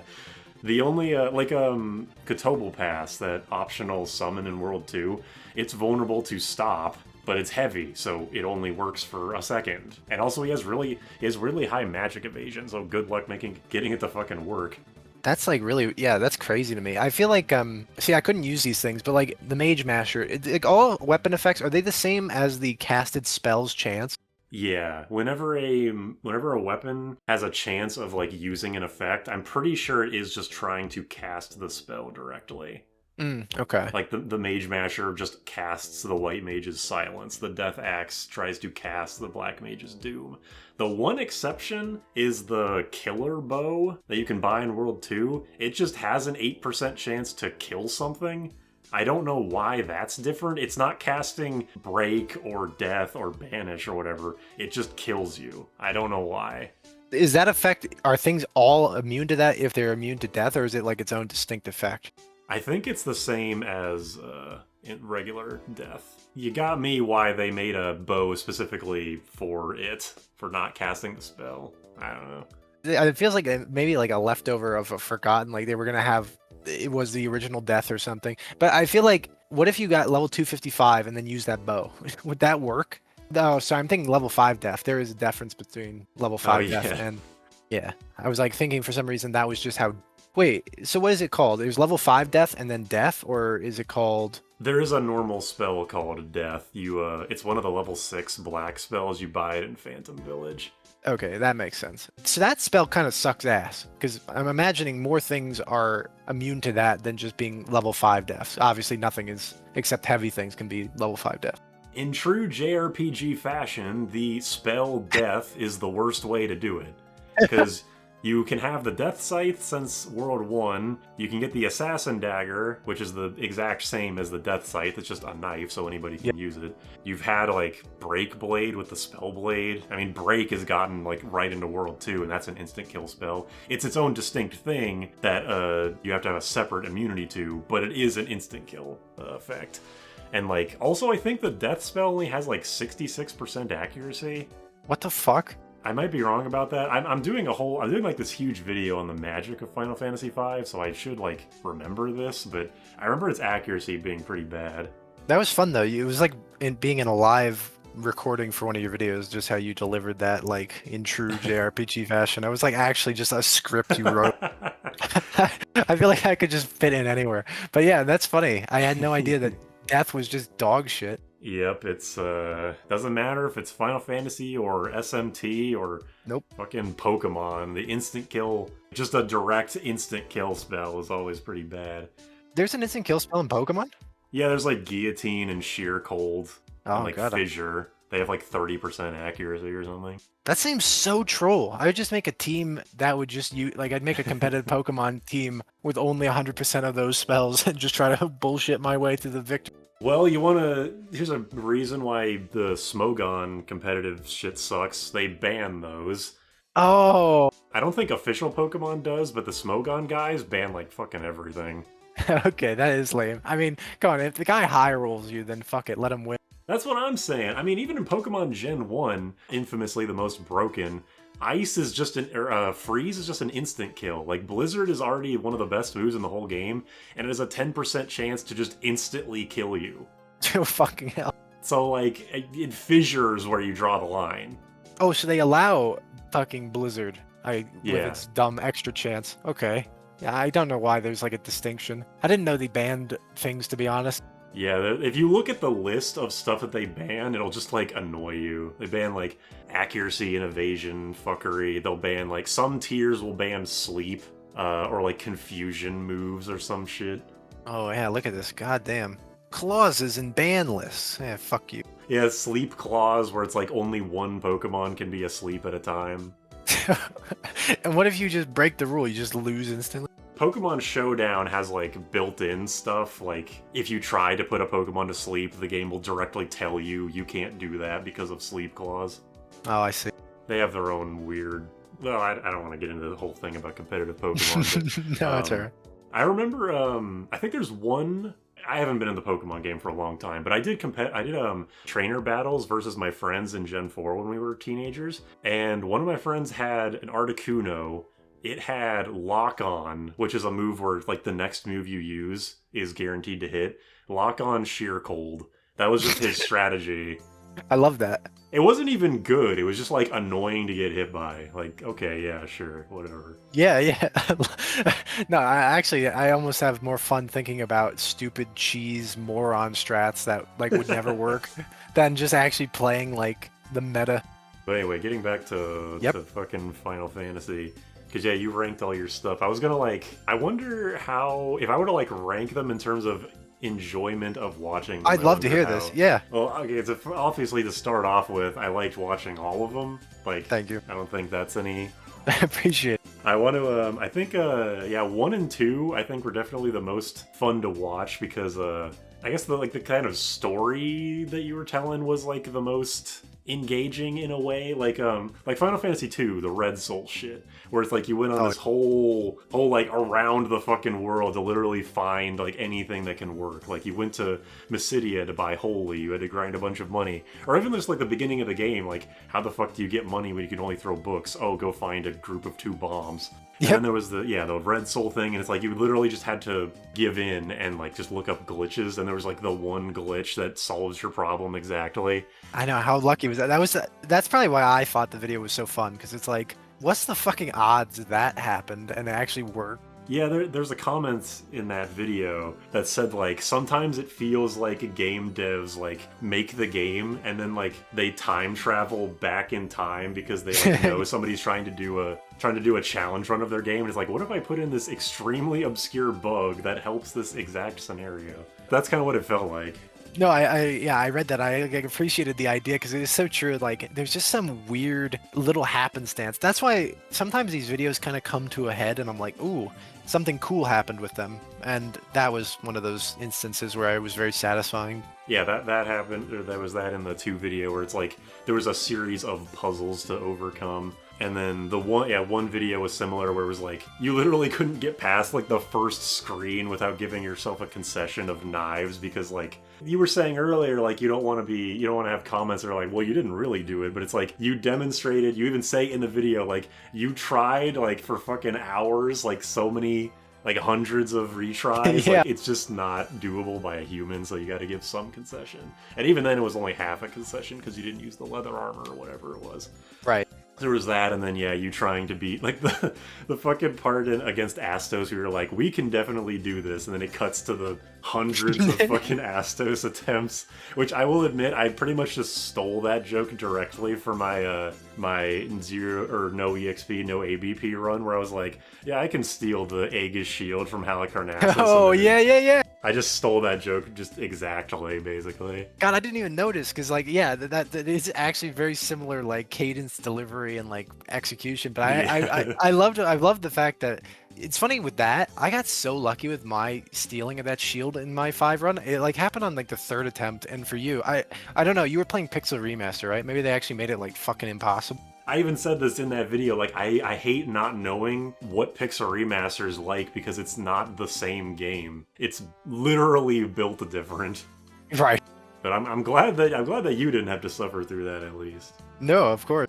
What else was there? Yeah, the where you finally got the heal staff, and even as like a viewer, it's like relieving. You're like, oh my god, there's finally like a light at the end of the tunnel. No, absolutely. Yeah, no, I'm so glad that came across. It was like an oasis. It kind of sad though. That's like where the run ends. It's like, oh, now the run's easy. Yeah, it did still have the funny.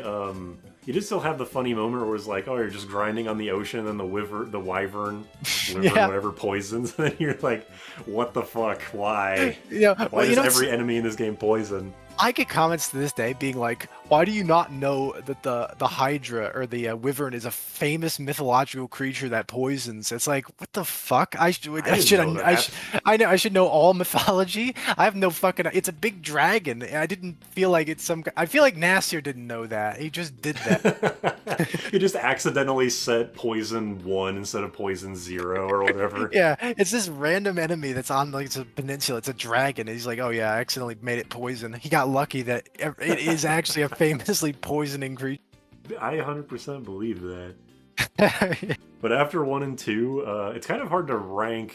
I think 3 was my favorite after that, just because it was funny. It was constantly funny to hear your like not at all disguised disdain for that game throughout the entire video runtime.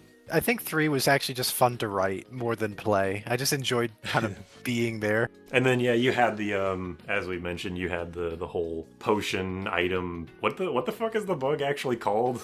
I think it's called the item duplication glitch, but it's like overflow can be used in there. Yeah, the item duplication glitch. That was a cool. Like, you brought that out pretty early, and it kept coming up because it was always relevant to the part in the middle where you were like trying to get toaded by that random enemy.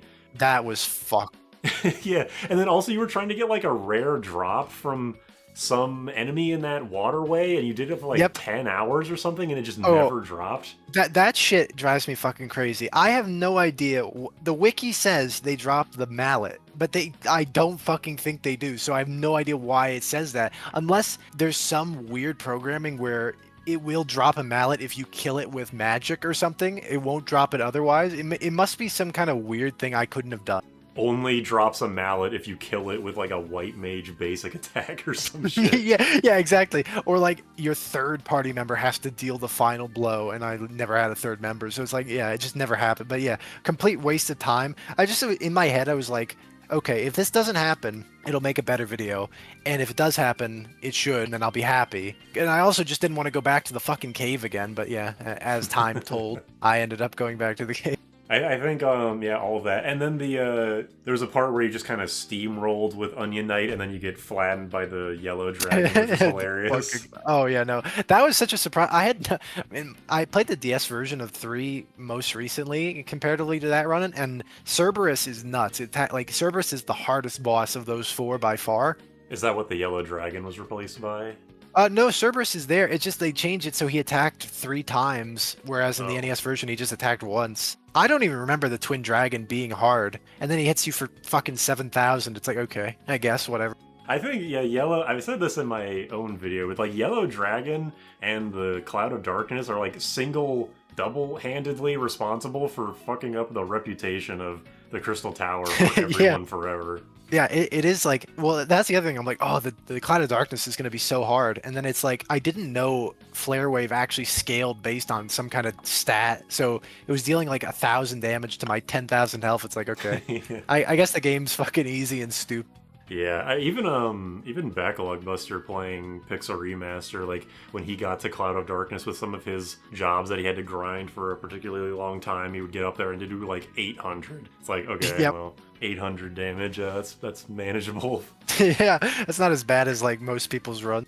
Okay, after 3, I would say is probably 6, just because like there's so many words in the title or in the challenge, and it still ends up being the easiest one. I still remember the part where you're like, oh, I used sketch and the game crashed. Just kidding. I actually loved that because like the thing was I was like, oh, I know sketch is broken. It was one of the final bosses of the game. Why the fuck didn't they think that like no one was ever gonna use sketch on that? I would almost like forgive them. It's like, oh, someone sketches on a Tonberry or something. It's like a rare enemy, but like a big boss. And it like super crashes the game. If that happened on like a console, it probably would have wiped the memory. Oh God. No, it's like crazy how bad that bug is. And it's like, actually, not even knowing. Like, if you sketch Kefka, the game does that. It's like, what the fuck? Really? Like, one part of him, one of his like, maybe it is him. It's all fixed in the GBA, so I always forget. Like, if you use it on his final form, it like casts Meltdown, which is like, I think not the case in the Super Nintendo. In the Super Nintendo, I think the game just fucking crashes. Which is like, they thought no one's gonna use Realm, no one gives a shit. It is weird that they would like. I mean, it's exactly what you say. Like, it would be kind of acceptable or like understandable if it was just like on the fucking equivalent of the Final Fantasy V Stingray. But Yeah. yeah, on the final boss, at least just like test it against all the bosses. Like, Yeah, 'cause you're it not gonna sounds test fun. it against every random enemy, but like, Because it's like, oh, you've got this ability that's like does stuff based on the. It's kind of like Beastmaster's like capture or whatever. It's like, oh, what does this do? What does that do? And you're like wondering what Sketch does on like one of the final bosses of the game, one of the statues, and it just breaks everything. It'd be like, what? Why can't it be cool? Very brief tangent. 6 I don't like because shit just it doesn't work. So it's like if blind was actually in the game, shit would be like a little more interesting instead of just doing nothing for some reason. did they fix that in the GBA version, or is it just always done nothing? I think it's literally always been that way, except for Pixel Remaster. Pixel Remaster is the hardest version of 6, which is so random. Whoa, really? Because Yeah. I've always heard that the Pixel Remaster versions of all the games just make easy games easier. I didn't know that it was the opposite. 6 is the only one where I believe it because they fixed things that were like kind of a problem. So like enemies in 6 are supposed to do one of 2 effects, and they usually ended up doing the like lower tier. I think this might be bosses only, but like Ultros on the river. He does his tentacle like hitting everybody move way more in the Pixel Remaster, and I don't know if they're like, let's make the game hard, or they just didn't give a shit and they forgot what they were supposed to be doing, and he's not supposed to do that. But They I don't. forgot what they were supposed to be doing. I love that. Just a bunch of fucking people in the office, like, what are we making again? Yeah, what does this boss do? And they didn't check, so they just like said, "Ah, fuck it, he does it all the time." It's one of those 2 reasons, but I like to think they just thought the game was too easy, so they thought, okay, balloon the difficulty. I've said this on stream, and I don't know if you've heard me say it, but like, it does feel like they were just going to make Pixel Remaster 6. I Yeah. really do wonder if like Pixel Remaster was originally just supposed to be HD 2D remaster of 6. Yeah, that is very believable. I would say though, the reason that's hard to like, well, maybe they changed their minds. My biggest gripe, I don't know if any of the games changed it, but the enemy sprites are all so gross. They didn't change 6's enemy sprites for some reason. Like, they're just directly ripped, like no color alterations or anything. Yeah, exactly. Did they change 5's? It doesn't feel like they did. Like, Bart's and Company are definitely different sprites, like 100%. But I don't think the enemy sprites were changed at all. Yeah, I guess they had to for 1, 2, 3. I don't remember if 4's was different. Yeah, there was just like if they really were going to only make 6 as the Pixel Remaster, it feels weird they like half-assed it with like, okay, we'll just rip the enemy sprites and then change like the character sprite, because it does make a clash. I mean, this is actually a stolen point from Pro Jared, but it was really quite true. Why wouldn't they at least colorize the sprites differently? Because it all looks like muddy Super Nintendo shit and then way too bright saturated Pixel Remaster player characters. Yeah, I think someone in my Discord also said that like the 6 pixel remaster characters are like the least changed from their Right. original console versions, which also lends credence to that. And I haven't seen it, but I was told that the opera scene is actually HD 2D. It is. It is. I hate it. I don't know why. And they're singing. I feel like actually Like with hiring a actual vocalist. English or Japanese. Yeah, yeah. Like they hired a singer to do it. It's like, Oh ah. my god. I know that's kind of like what they were going for, and it's cool in a way, but it's also like something about the original digitized fake singing was really cool. Yeah, I love that. The opera scene, even though I like grew up reading Nintendo Power, jerking that scene off, I got to admit, even seeing it in 2026, I'm like, this is pretty fucking cool. Yeah, it's just very strange to be in an RPG and the way that's interactive. And it's just like, yeah, I mean, 6 has great points. But anyway, I like your theory about the 6 pixel remaster. That might kind of make sense. There is a lot going towards that theory, but also, like you say, it's like it's weird that the enemy sprites are just completely unchanged. Like, I love the way the enemy sprites are fucking like amazing. They're like fucking pieces of art. Yeah. You could hang that shit in the Louvre. Oh, yeah. Yeah, just putting them in Pixel Remaster, like unaltered, it doesn't do them justice, I think. No, I almost think it would be so cool if they just actually made new sprites completely, just not like redo them, but just, the game is still the same. It's just like, more content to imagine like, okay, how do we show a Tonberry? It's a totally new design. Yeah, I mean the Dawn of Souls did that for 1 and 2. Like they True. made whole new sprites. They just redid the whole fucking all the art, and it looks pretty good across the board. Yeah, I think yeah, actually I didn't know that. I actually own Dawn of Souls. I just never really have played it. I know Dawn of Souls 1 makes the game really easy because it has MP. Dawn of Yeah. Souls 2 seems to just be like basically the same game, except you can save anywhere, and also leveling up spells and weapons is really easy for the lower levels, which is good. All this to be said, I've been hiding from the fact that your least favorite has to be 4 or 5 of my videos. I think 4 and 5 are kind of at a similar level. Like I said, I've rewatched them both and they're still great videos, but it's like, I've said this on stream, I find it hard to watch them just because they're so stressful. That's fine. They tell their own great stories about, like, yeah, in 4, just like the hellish, endless grind, the Palom. My favorite part of the 4 video is when you're trying to beat I have no fucking clue. I don't, yeah, actually, I have no idea either. Barbarica is Tornado always- Woman.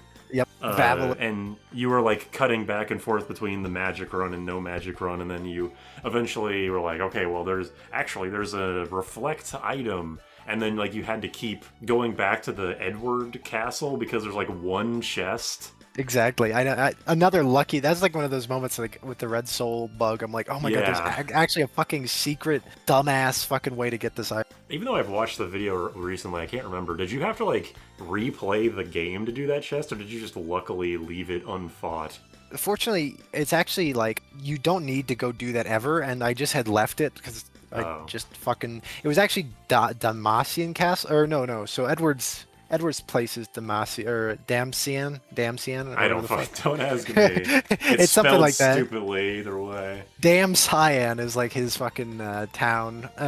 It's Damn a different. Cayenne. Yeah, it was a fucking it's another castle that's like abandoned. I think it's Edge's home, and you can go there before. You don't have to. There's nothing to do there except get treasure. So I never did. Yeah, fortunately you can just save the game. If I had to replay the game, that would have been fucking funny. I would have actually been very happy to report that. I've been like, I have to do Porum's entire session again. But yeah, that was that's like the standout part of that video to me, because it's like the most kind of like a puzzle to solve, like the first couple games. Yeah, going through like the Tower of Babel. Wait, I think that's where the tornado lady is. Well, yeah, that whole place. Going through the final dungeon, and then you getting like audibly mad at Zeromus doing his bullshit. My brother was there watching that, and I was just like, really? Yeah, and he was like watching for like an hour as I just fucked around trying to get to the boss, and I finally get to the boss, and then he's just big banging over and over. It's like, oh my god, this is the dumbest fucking fun. Yeah, it's one step above Cloud of Darkness. Yeah, you have actually like you're like a truther for that. I like watch you talk about like, oh, Zeromus sucks. And I'm like, yeah, he does. He actually is like a shitty boss fight because he does do other things, but you don't care. He's like, oh, use his bio. It does like 500. It's like, oh, fuck you. And then he uses Yeah, Big Bang. there's somebody that mentioned a comment on that new X Stuff video. Someone was like, they weren't being an asshole about it. They were just like telling me, but it was like, oh, you're selling Zemus short because he actually is a multi-phase boss, and It's a little like bit. literally that's true, but not actually, not in the same way that X-Death is. And like No. he mentioned that there's a thing. I was like kind of aware of this when I was playing 4, but I didn't even bother committing it to memory. But it's like if you use like fucking flare or some summon, I don't know, on Zeromus when he's shaking before Big Bang, you'll This like is it, skip yep. the Big Bang and then like he'll become super weak. But it's like, who the fuck would, when you cast magic on him, he counters you with holy or some shit. Like, who the fuck would even know? That's so funny that someone's like, oh yeah, you could actually, because like I knew that fact. I think it's Bahamut when he's shaking. I feel like that's a bug. There's no fucking tell. There's nothing in the game that would even remotely suggest that happens. I Yeah, didn't even. without a guide, there's literally no way you would know to do that. Like, zero. No one did that organically. Maybe accidentally, because they were just spamming bomb at every turn anyway. But Yeah. on purpose, hell no. Even if it was like, oh, we're the designers of 4, let's do this fun thing. What the fuck are they do? Like what? Like What are you they use doing? use Bahamut when he's shaking. You wouldn't even know the shaking is anything. You'd think it's just like an effect. I know it's like, oh, Big Bang's coming, but why isn't it like a blanket statement like do something to him and it makes him weak? Also, you wouldn't even, okay, you're like 8 years old, you're 12 years old in 1991. You're playing the final boss. You're like, he shakes. You're not fucking smart enough to think, oh, he's about to Big Bang. You'd never fucking guess what he's about to do. Yeah, there's like no boss in the game that has like a wind up to a super move. Yeah. Even Final Fantasy V, like Exdeath shakes before he's about to do Almagest, but it's not like you hit him with fucking sword dance and he like eats his own ass or whatever. Another reason to be a dancer, yeah. Yeah, it's just like I don't know what the fuck they were thinking there. No, that's hilarious. I love that someone brought that up. And also multi-phase, as if they didn't just do that. Also, you can skip that whole fucking half of his health bar if you get lucky, so it's not like they just did that to make him have more health. Oh yeah, the where he like heals or some shit secretly. Yeah, he has 65,000 health twice, but you can fucking cheat him and like kill him. I feel like, yeah, comparing him to X-Death is really kind of unfair. Yeah, I mean, I stand by what I said. Exdeath was the first actually good No. / great final boss. It's so fucking true. It's actually such an easy tier list. Like X-Death is definitively the best. Then it's probably Chaos, just because he actually can be a challenge. Then it's probably the Emperor, because he does a bunch of shit, but he sucks. Then it's got to be Zeromus, and then Cloud of Darkness. It's got like there's no. That's like such Definitely. an objective fucking list. I don't know where Kefka, like, is Kefka fun to fight? It's like pretty spectacular to watch. I don't know if it's Yeah. actually fun. Neo X-Death is far cooler, but but then Kefka is like legitimately the most fucked up, insane fight ever designed for like the first 6 because like let's have a 30-minute final boss theme and it like changes based on what phase you're in, and then he has 4 phases and each phase has multiple parts, and it's like Jesus Christ, what is this? Sadly, it just turns out to be fucking easy, so who cares? Yeah, that's the main thing, is that like the presentation is insane. One of those like I can't believe this is on this console kind of things, but Yeah. yeah, unfortunately the difficulty kind of lets it down. Actually, just like as a brief thing, because I mentioned to you about Fantasia, when they started singing in Japanese, I'm like, Jesus, what the fuck is happening? Like, I couldn't believe there was a song in on the Super Nintendo with vocals. I'm pretty sure Fantasia came out when the next console generation had already started. Oh, that would make sense. So the ins and outs of the Super Nintendo were kind of already known. But even then, yes, that game is, like, it should not work as a Super Nintendo game. And in some ways it kind of doesn't. But the fact that they made it work is seriously impressive. Oh yeah, no, I was like blown away. If I ever have to like talk about this game, I'm gonna be like, God, I don't know if there's another example of like a game singing at me, or even the fact you turn on the game and it's just like a digitized voice, which was more of like an NES thing, but it's just so Yeah. cool seeing it on the Super Nintendo. Like, keep in mind that when Ninja Gaiden came out, that game having like 10-second cutscenes was considered cutting edge. And then you get to Final Fantasy VI and Tales of Fantasia on the next console, and it's like, god damn. Yeah, they're just going off. It's great. No, absolutely. I'm bumping up into my end here, but if you have any more, I'll be happy to oblige. Yeah, I have one more thing just talking about the 5 video. Yeah. I think my biggest, like, I don't even know if I'd call this a gripe, but the thing about the 6... Okay, part of the 4 video, part of the 6 video, and a decent chunk of the 5 video is that they're less, like, puzzle-solving oriented than the first 3 were. Like Yep. I mentioned, I really liked how you couldn't just, like, level grind through your problems in 1 and 2. Like, 1, for obvious reasons, you have finite amount of saves. 2, the stats basically don't matter, so you, like, aside from HP, you can't just grind through your problems. And 5, like, 5's challenge, it still had, like, you know, the many moments of, like, discovery, like I mentioned, the omniscient part. Just learning what all these weird fucking enemies do, like the level 5 death, Toad Avis, all that. There was still definitely a story to tell, and it was fun to watch it. It was just, like, cathartic in a way to finally see your almost a year's worth of work come to fruition in this 2.5-hour monster of a video. But there is, like, a part of me that's like, well, it's kind of a bummer that with all this shit that he went through, the solution to a lot of the problems was just, like, grind forever and, like, farm elixirs a lot. Yeah, it really is, sadly. I felt the same way, but, and I can finally say it to you, I don't know if I could have done anything that someone couldn't easily answer. You know, like, there wasn't like a, can you beat the game without using anything with vowels or something? It's like... like Pokemon or some shit. Yeah, exactly. Like, you try to think of, like, weird restrictions that it's like, people have to ask, oh, I don't know. But I don't know if 5 had anything left. Yeah, I mean, considering that Samurai Goro, who's like the fucking top dog of knowing the like mechanical side of Final Fantasy V, like he RNG manipulated a solo berserker to beating 5. So aside from like low-level challenges with very specific, very shitty job setups, which there's so many permutations, no one's gonna test them all, it really is like super hard to find anything specific like that. So it's not like I fault you at all for coming up with the idea of, what if I just never pressed Y? Yeah, well, I thought, ooh, this is like something people wouldn't know. Like, can you actually beat the game without healing before all the bosses? And it's like, yes, but it's just so disgusting. And yeah, I think it's going to be, with these game challenge videos, one of 2 ways. Either there will be puzzles, which just kind of naturally appear, and I like. Yeah, I love Nasir. He really helped because there's just so much dumb shit that happens that you can take advantage of that you otherwise can't. So many people were saying to me, oh, if you just go to the inn and don't pay to heal, like to save, or to pay to heal, you could probably still save. And it's like, no, you can't. That seems totally logical. And I bet in a different universe, that would have worked. That would have been the case. Or you would have just saved on the overworld. But like, since there's just that weird problem, it comes down to tents. And it's like, yeah, why did Nasser put one fucking tent at the beginning of the game? I mean, he could have put anything there, so it's fine, he did.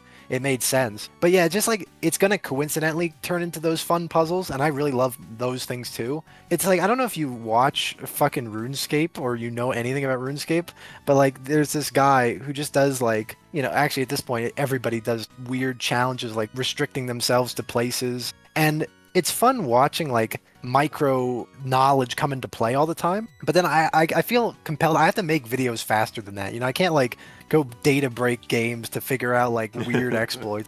I do not know anything about RuneScape. The only thing I have even been close to with RuneScape is that I downloaded a couple of RuneScape songs off of KH Insider for a video recently. That's why I brought it up. I was like, he played fucking like Spirited or something. Like I heard like the song, and I'm like, yeah, he must play RuneScape. I'm a fucking poser. I'm sorry. No, I love that. Actually, that's beautiful. I sometimes do that. I go to KH Insider and I just like hit random, and I like end up in like, I'll just do it like right now. I just like hit random song. Come on, give me something good. This is like, I do this for videos, and sometimes I'm like, oh, I'm gonna put this and no one's gonna know what the fuck it is. I'm not even gonna know what it is. That's a great idea. Yeah, I got Mormons OST. See, I don't even know what this fucking game is. Some French... Mormons? Mormons. MORIMENS OST. Oh, and okay. yeah, I could now like... Most of the time I do this and I get some dog shit. I'm like, okay, I'm not gonna do that, but... You got Mega Man on DOS. I like how you picked that, because that is dog shit, and I totally agree. It's such a random thing that I've heard the Mega Man DOS OST. I've heard it more than I want to. Which is once. It was just, yeah, it was enough. obviously none of your 6 runs were solved with just level grind until the problem solves itself. I mean, that's why you gave yourself that level cap in 6. Yeah, I really wanted that not to be the case. I was like, oh, what if you just don't? Yeah. So, but I also, yeah, with 5, I can't blame you for coming to that conclusion. Or the final challenge run that you did. I mean, you even did like basically 1.5 challenge runs because you changed like to no money halfway through. Yeah, I was thinking it was kind of affecting the run in more significant ways than I wanted, because I thought the fun thing was like the fucking ancient library was my only heal and it got stolen. So it was kind of like funny. It's like, wow, you just like you get like randomly fucked if you can't use inns, and plus buying like coral swords and stuff. It's just like a little too good. I thought about 5, and I'm never gonna do this, but I think if I did the exact same rule set, but I changed my jobs to a shittier job than freelancer, it would be really interesting. But I don't know if it'd be doable. Like if I changed everyone to a white mage with that rule set, it's probably fucking impossible. Probably, yeah. With no spells and no good equipment. Yeah, I wonder what like the limit to that idea is. Like if you changed everyone to thieves or something, it's like you can dancing dagger and hope for the best. Yeah, I don't really know. I'm not sure if there is a way to like a permutation of that challenge run. I don't think anyone wants to like be the guy to figure out where the limit is. No, absolutely. This just reminded me. It's so funny. You've probably mentioned it, Mr. Cleo. I really am sad I didn't know about this in 5 and like actually went and talked to him to see just how. Oh, the dude that's like underwater tells you random shit. Yeah, he tells you how many times you've saved, so it would have been like a good way to prove I never did. Damn, I wish I'd. I've only seen that guy once, and it was for the achievements video. Yeah, I didn't even think about that. And he says how many encounters you've won, and I was like, oh, I should have fucking gone and talked to Mr. Cleo. It would have been like really funny as like a scene, but nobody ever talks about this fucking guy. Yeah, I mean, it's like someone mentioned this in the video, the comments of that video, where it's like you beat the final boss and then you're just immediately sent to the fucking title screen with no save file. I love that. It's like a demo kiosk. I used to like want to beat like a game at one of those, and then just like deletes your file. Yeah, Jam said that once on some like Pokemon video, I think, just speed running through Yoshi's Island in the 64 days on the Blockbuster demo kiosk or something. Yeah, that's awesome. I think that's such a cool like idea. Well, I guess that's probably the end. I had a lot of fun, so I really appreciate you inviting me. I kind of feel bad, like just being like, yeah, I'll see you fucking in hell. I'm never gonna talk to you again. I mean, I would like to do something like this again, because I feel like we do still have stuff to talk about at some point. Yeah, I hope I did. I'm still here. If you have anything you like wanted to include. I mean, anything that I would want to talk about would probably go on for another like hour and a half. So yeah, that's the shame. I mean, I must admit, I sat down like with no expectation of how long this would be, and I was like, yeah, maybe like an hour or two, and here we are, like goddamn 6 hours later. Yeah, fucking ridiculous in a good way. I hope it was enjoyable for you as well. I had a fun time. Yeah, it definitely was. It was fun to talk with someone who's like basically on the same wavelength as me in terms of like games that suck and like games that are good. Yeah, I felt the same. Chrono Trigger sucks ass. Oh, it's fucking so great to hear that said to me. Maybe one day I'll actually beat it. Yeah, I hope so. If you do, I'll if you stream it, I'll watch it. I've said this many times, but if I do ever stream that game, I'm going to like have the title of every stream be like playing the worst stupid ass game ever or whatever. You just gotta bait people into watching. And the funny thing is, you wouldn't be like lie. You just actually you hate the game. I have no good reason to hate it. I just like can't fucking finish it because I get bored. No, that to me is like evidence the game sucks. So I'm kind of like happy to say that's like bad game. It's too boring to finish. Chrono Cross is like infinitely more interesting to me, even though I've never played it. That's like crazy. Yeah, that game I've played as well. It is definitely the premise and like the scenario of like recruiting everybody in the world is cool. Yeah, I mean, I've never played that. I probably will never play that. But just like the fact that they made Chrono Trigger this like insanely, really well received game at the time, they wait a console generation and they make a sequel to it and they make Chrono Cross. Like, yeah, I know. Companies would not do that shit today. You can't make a Chrono Cross anymore. It's so true. And the funny thing is, they never did anything again with the series, so it must have not gone that well for them. I don't think so, no. It got the remaster like a few years ago, and that was impressive enough, yeah. They finally officially translated that weird fucking visual novel, whatever the hell it is. Oh, I didn't even know about that. It's called like Radical Dreamers or something. I don't even know what it is. Like, it has the names of a lot of Chrono Cross characters, but it isn't actually related to Chrono Cross. I don't fucking know. Those Square devs are way up their own ass. It was Kingdom Hearts before Kingdom Hearts. Wow, yeah, that's quite insult. Yep. Well, thanks again, and be in touch at some point.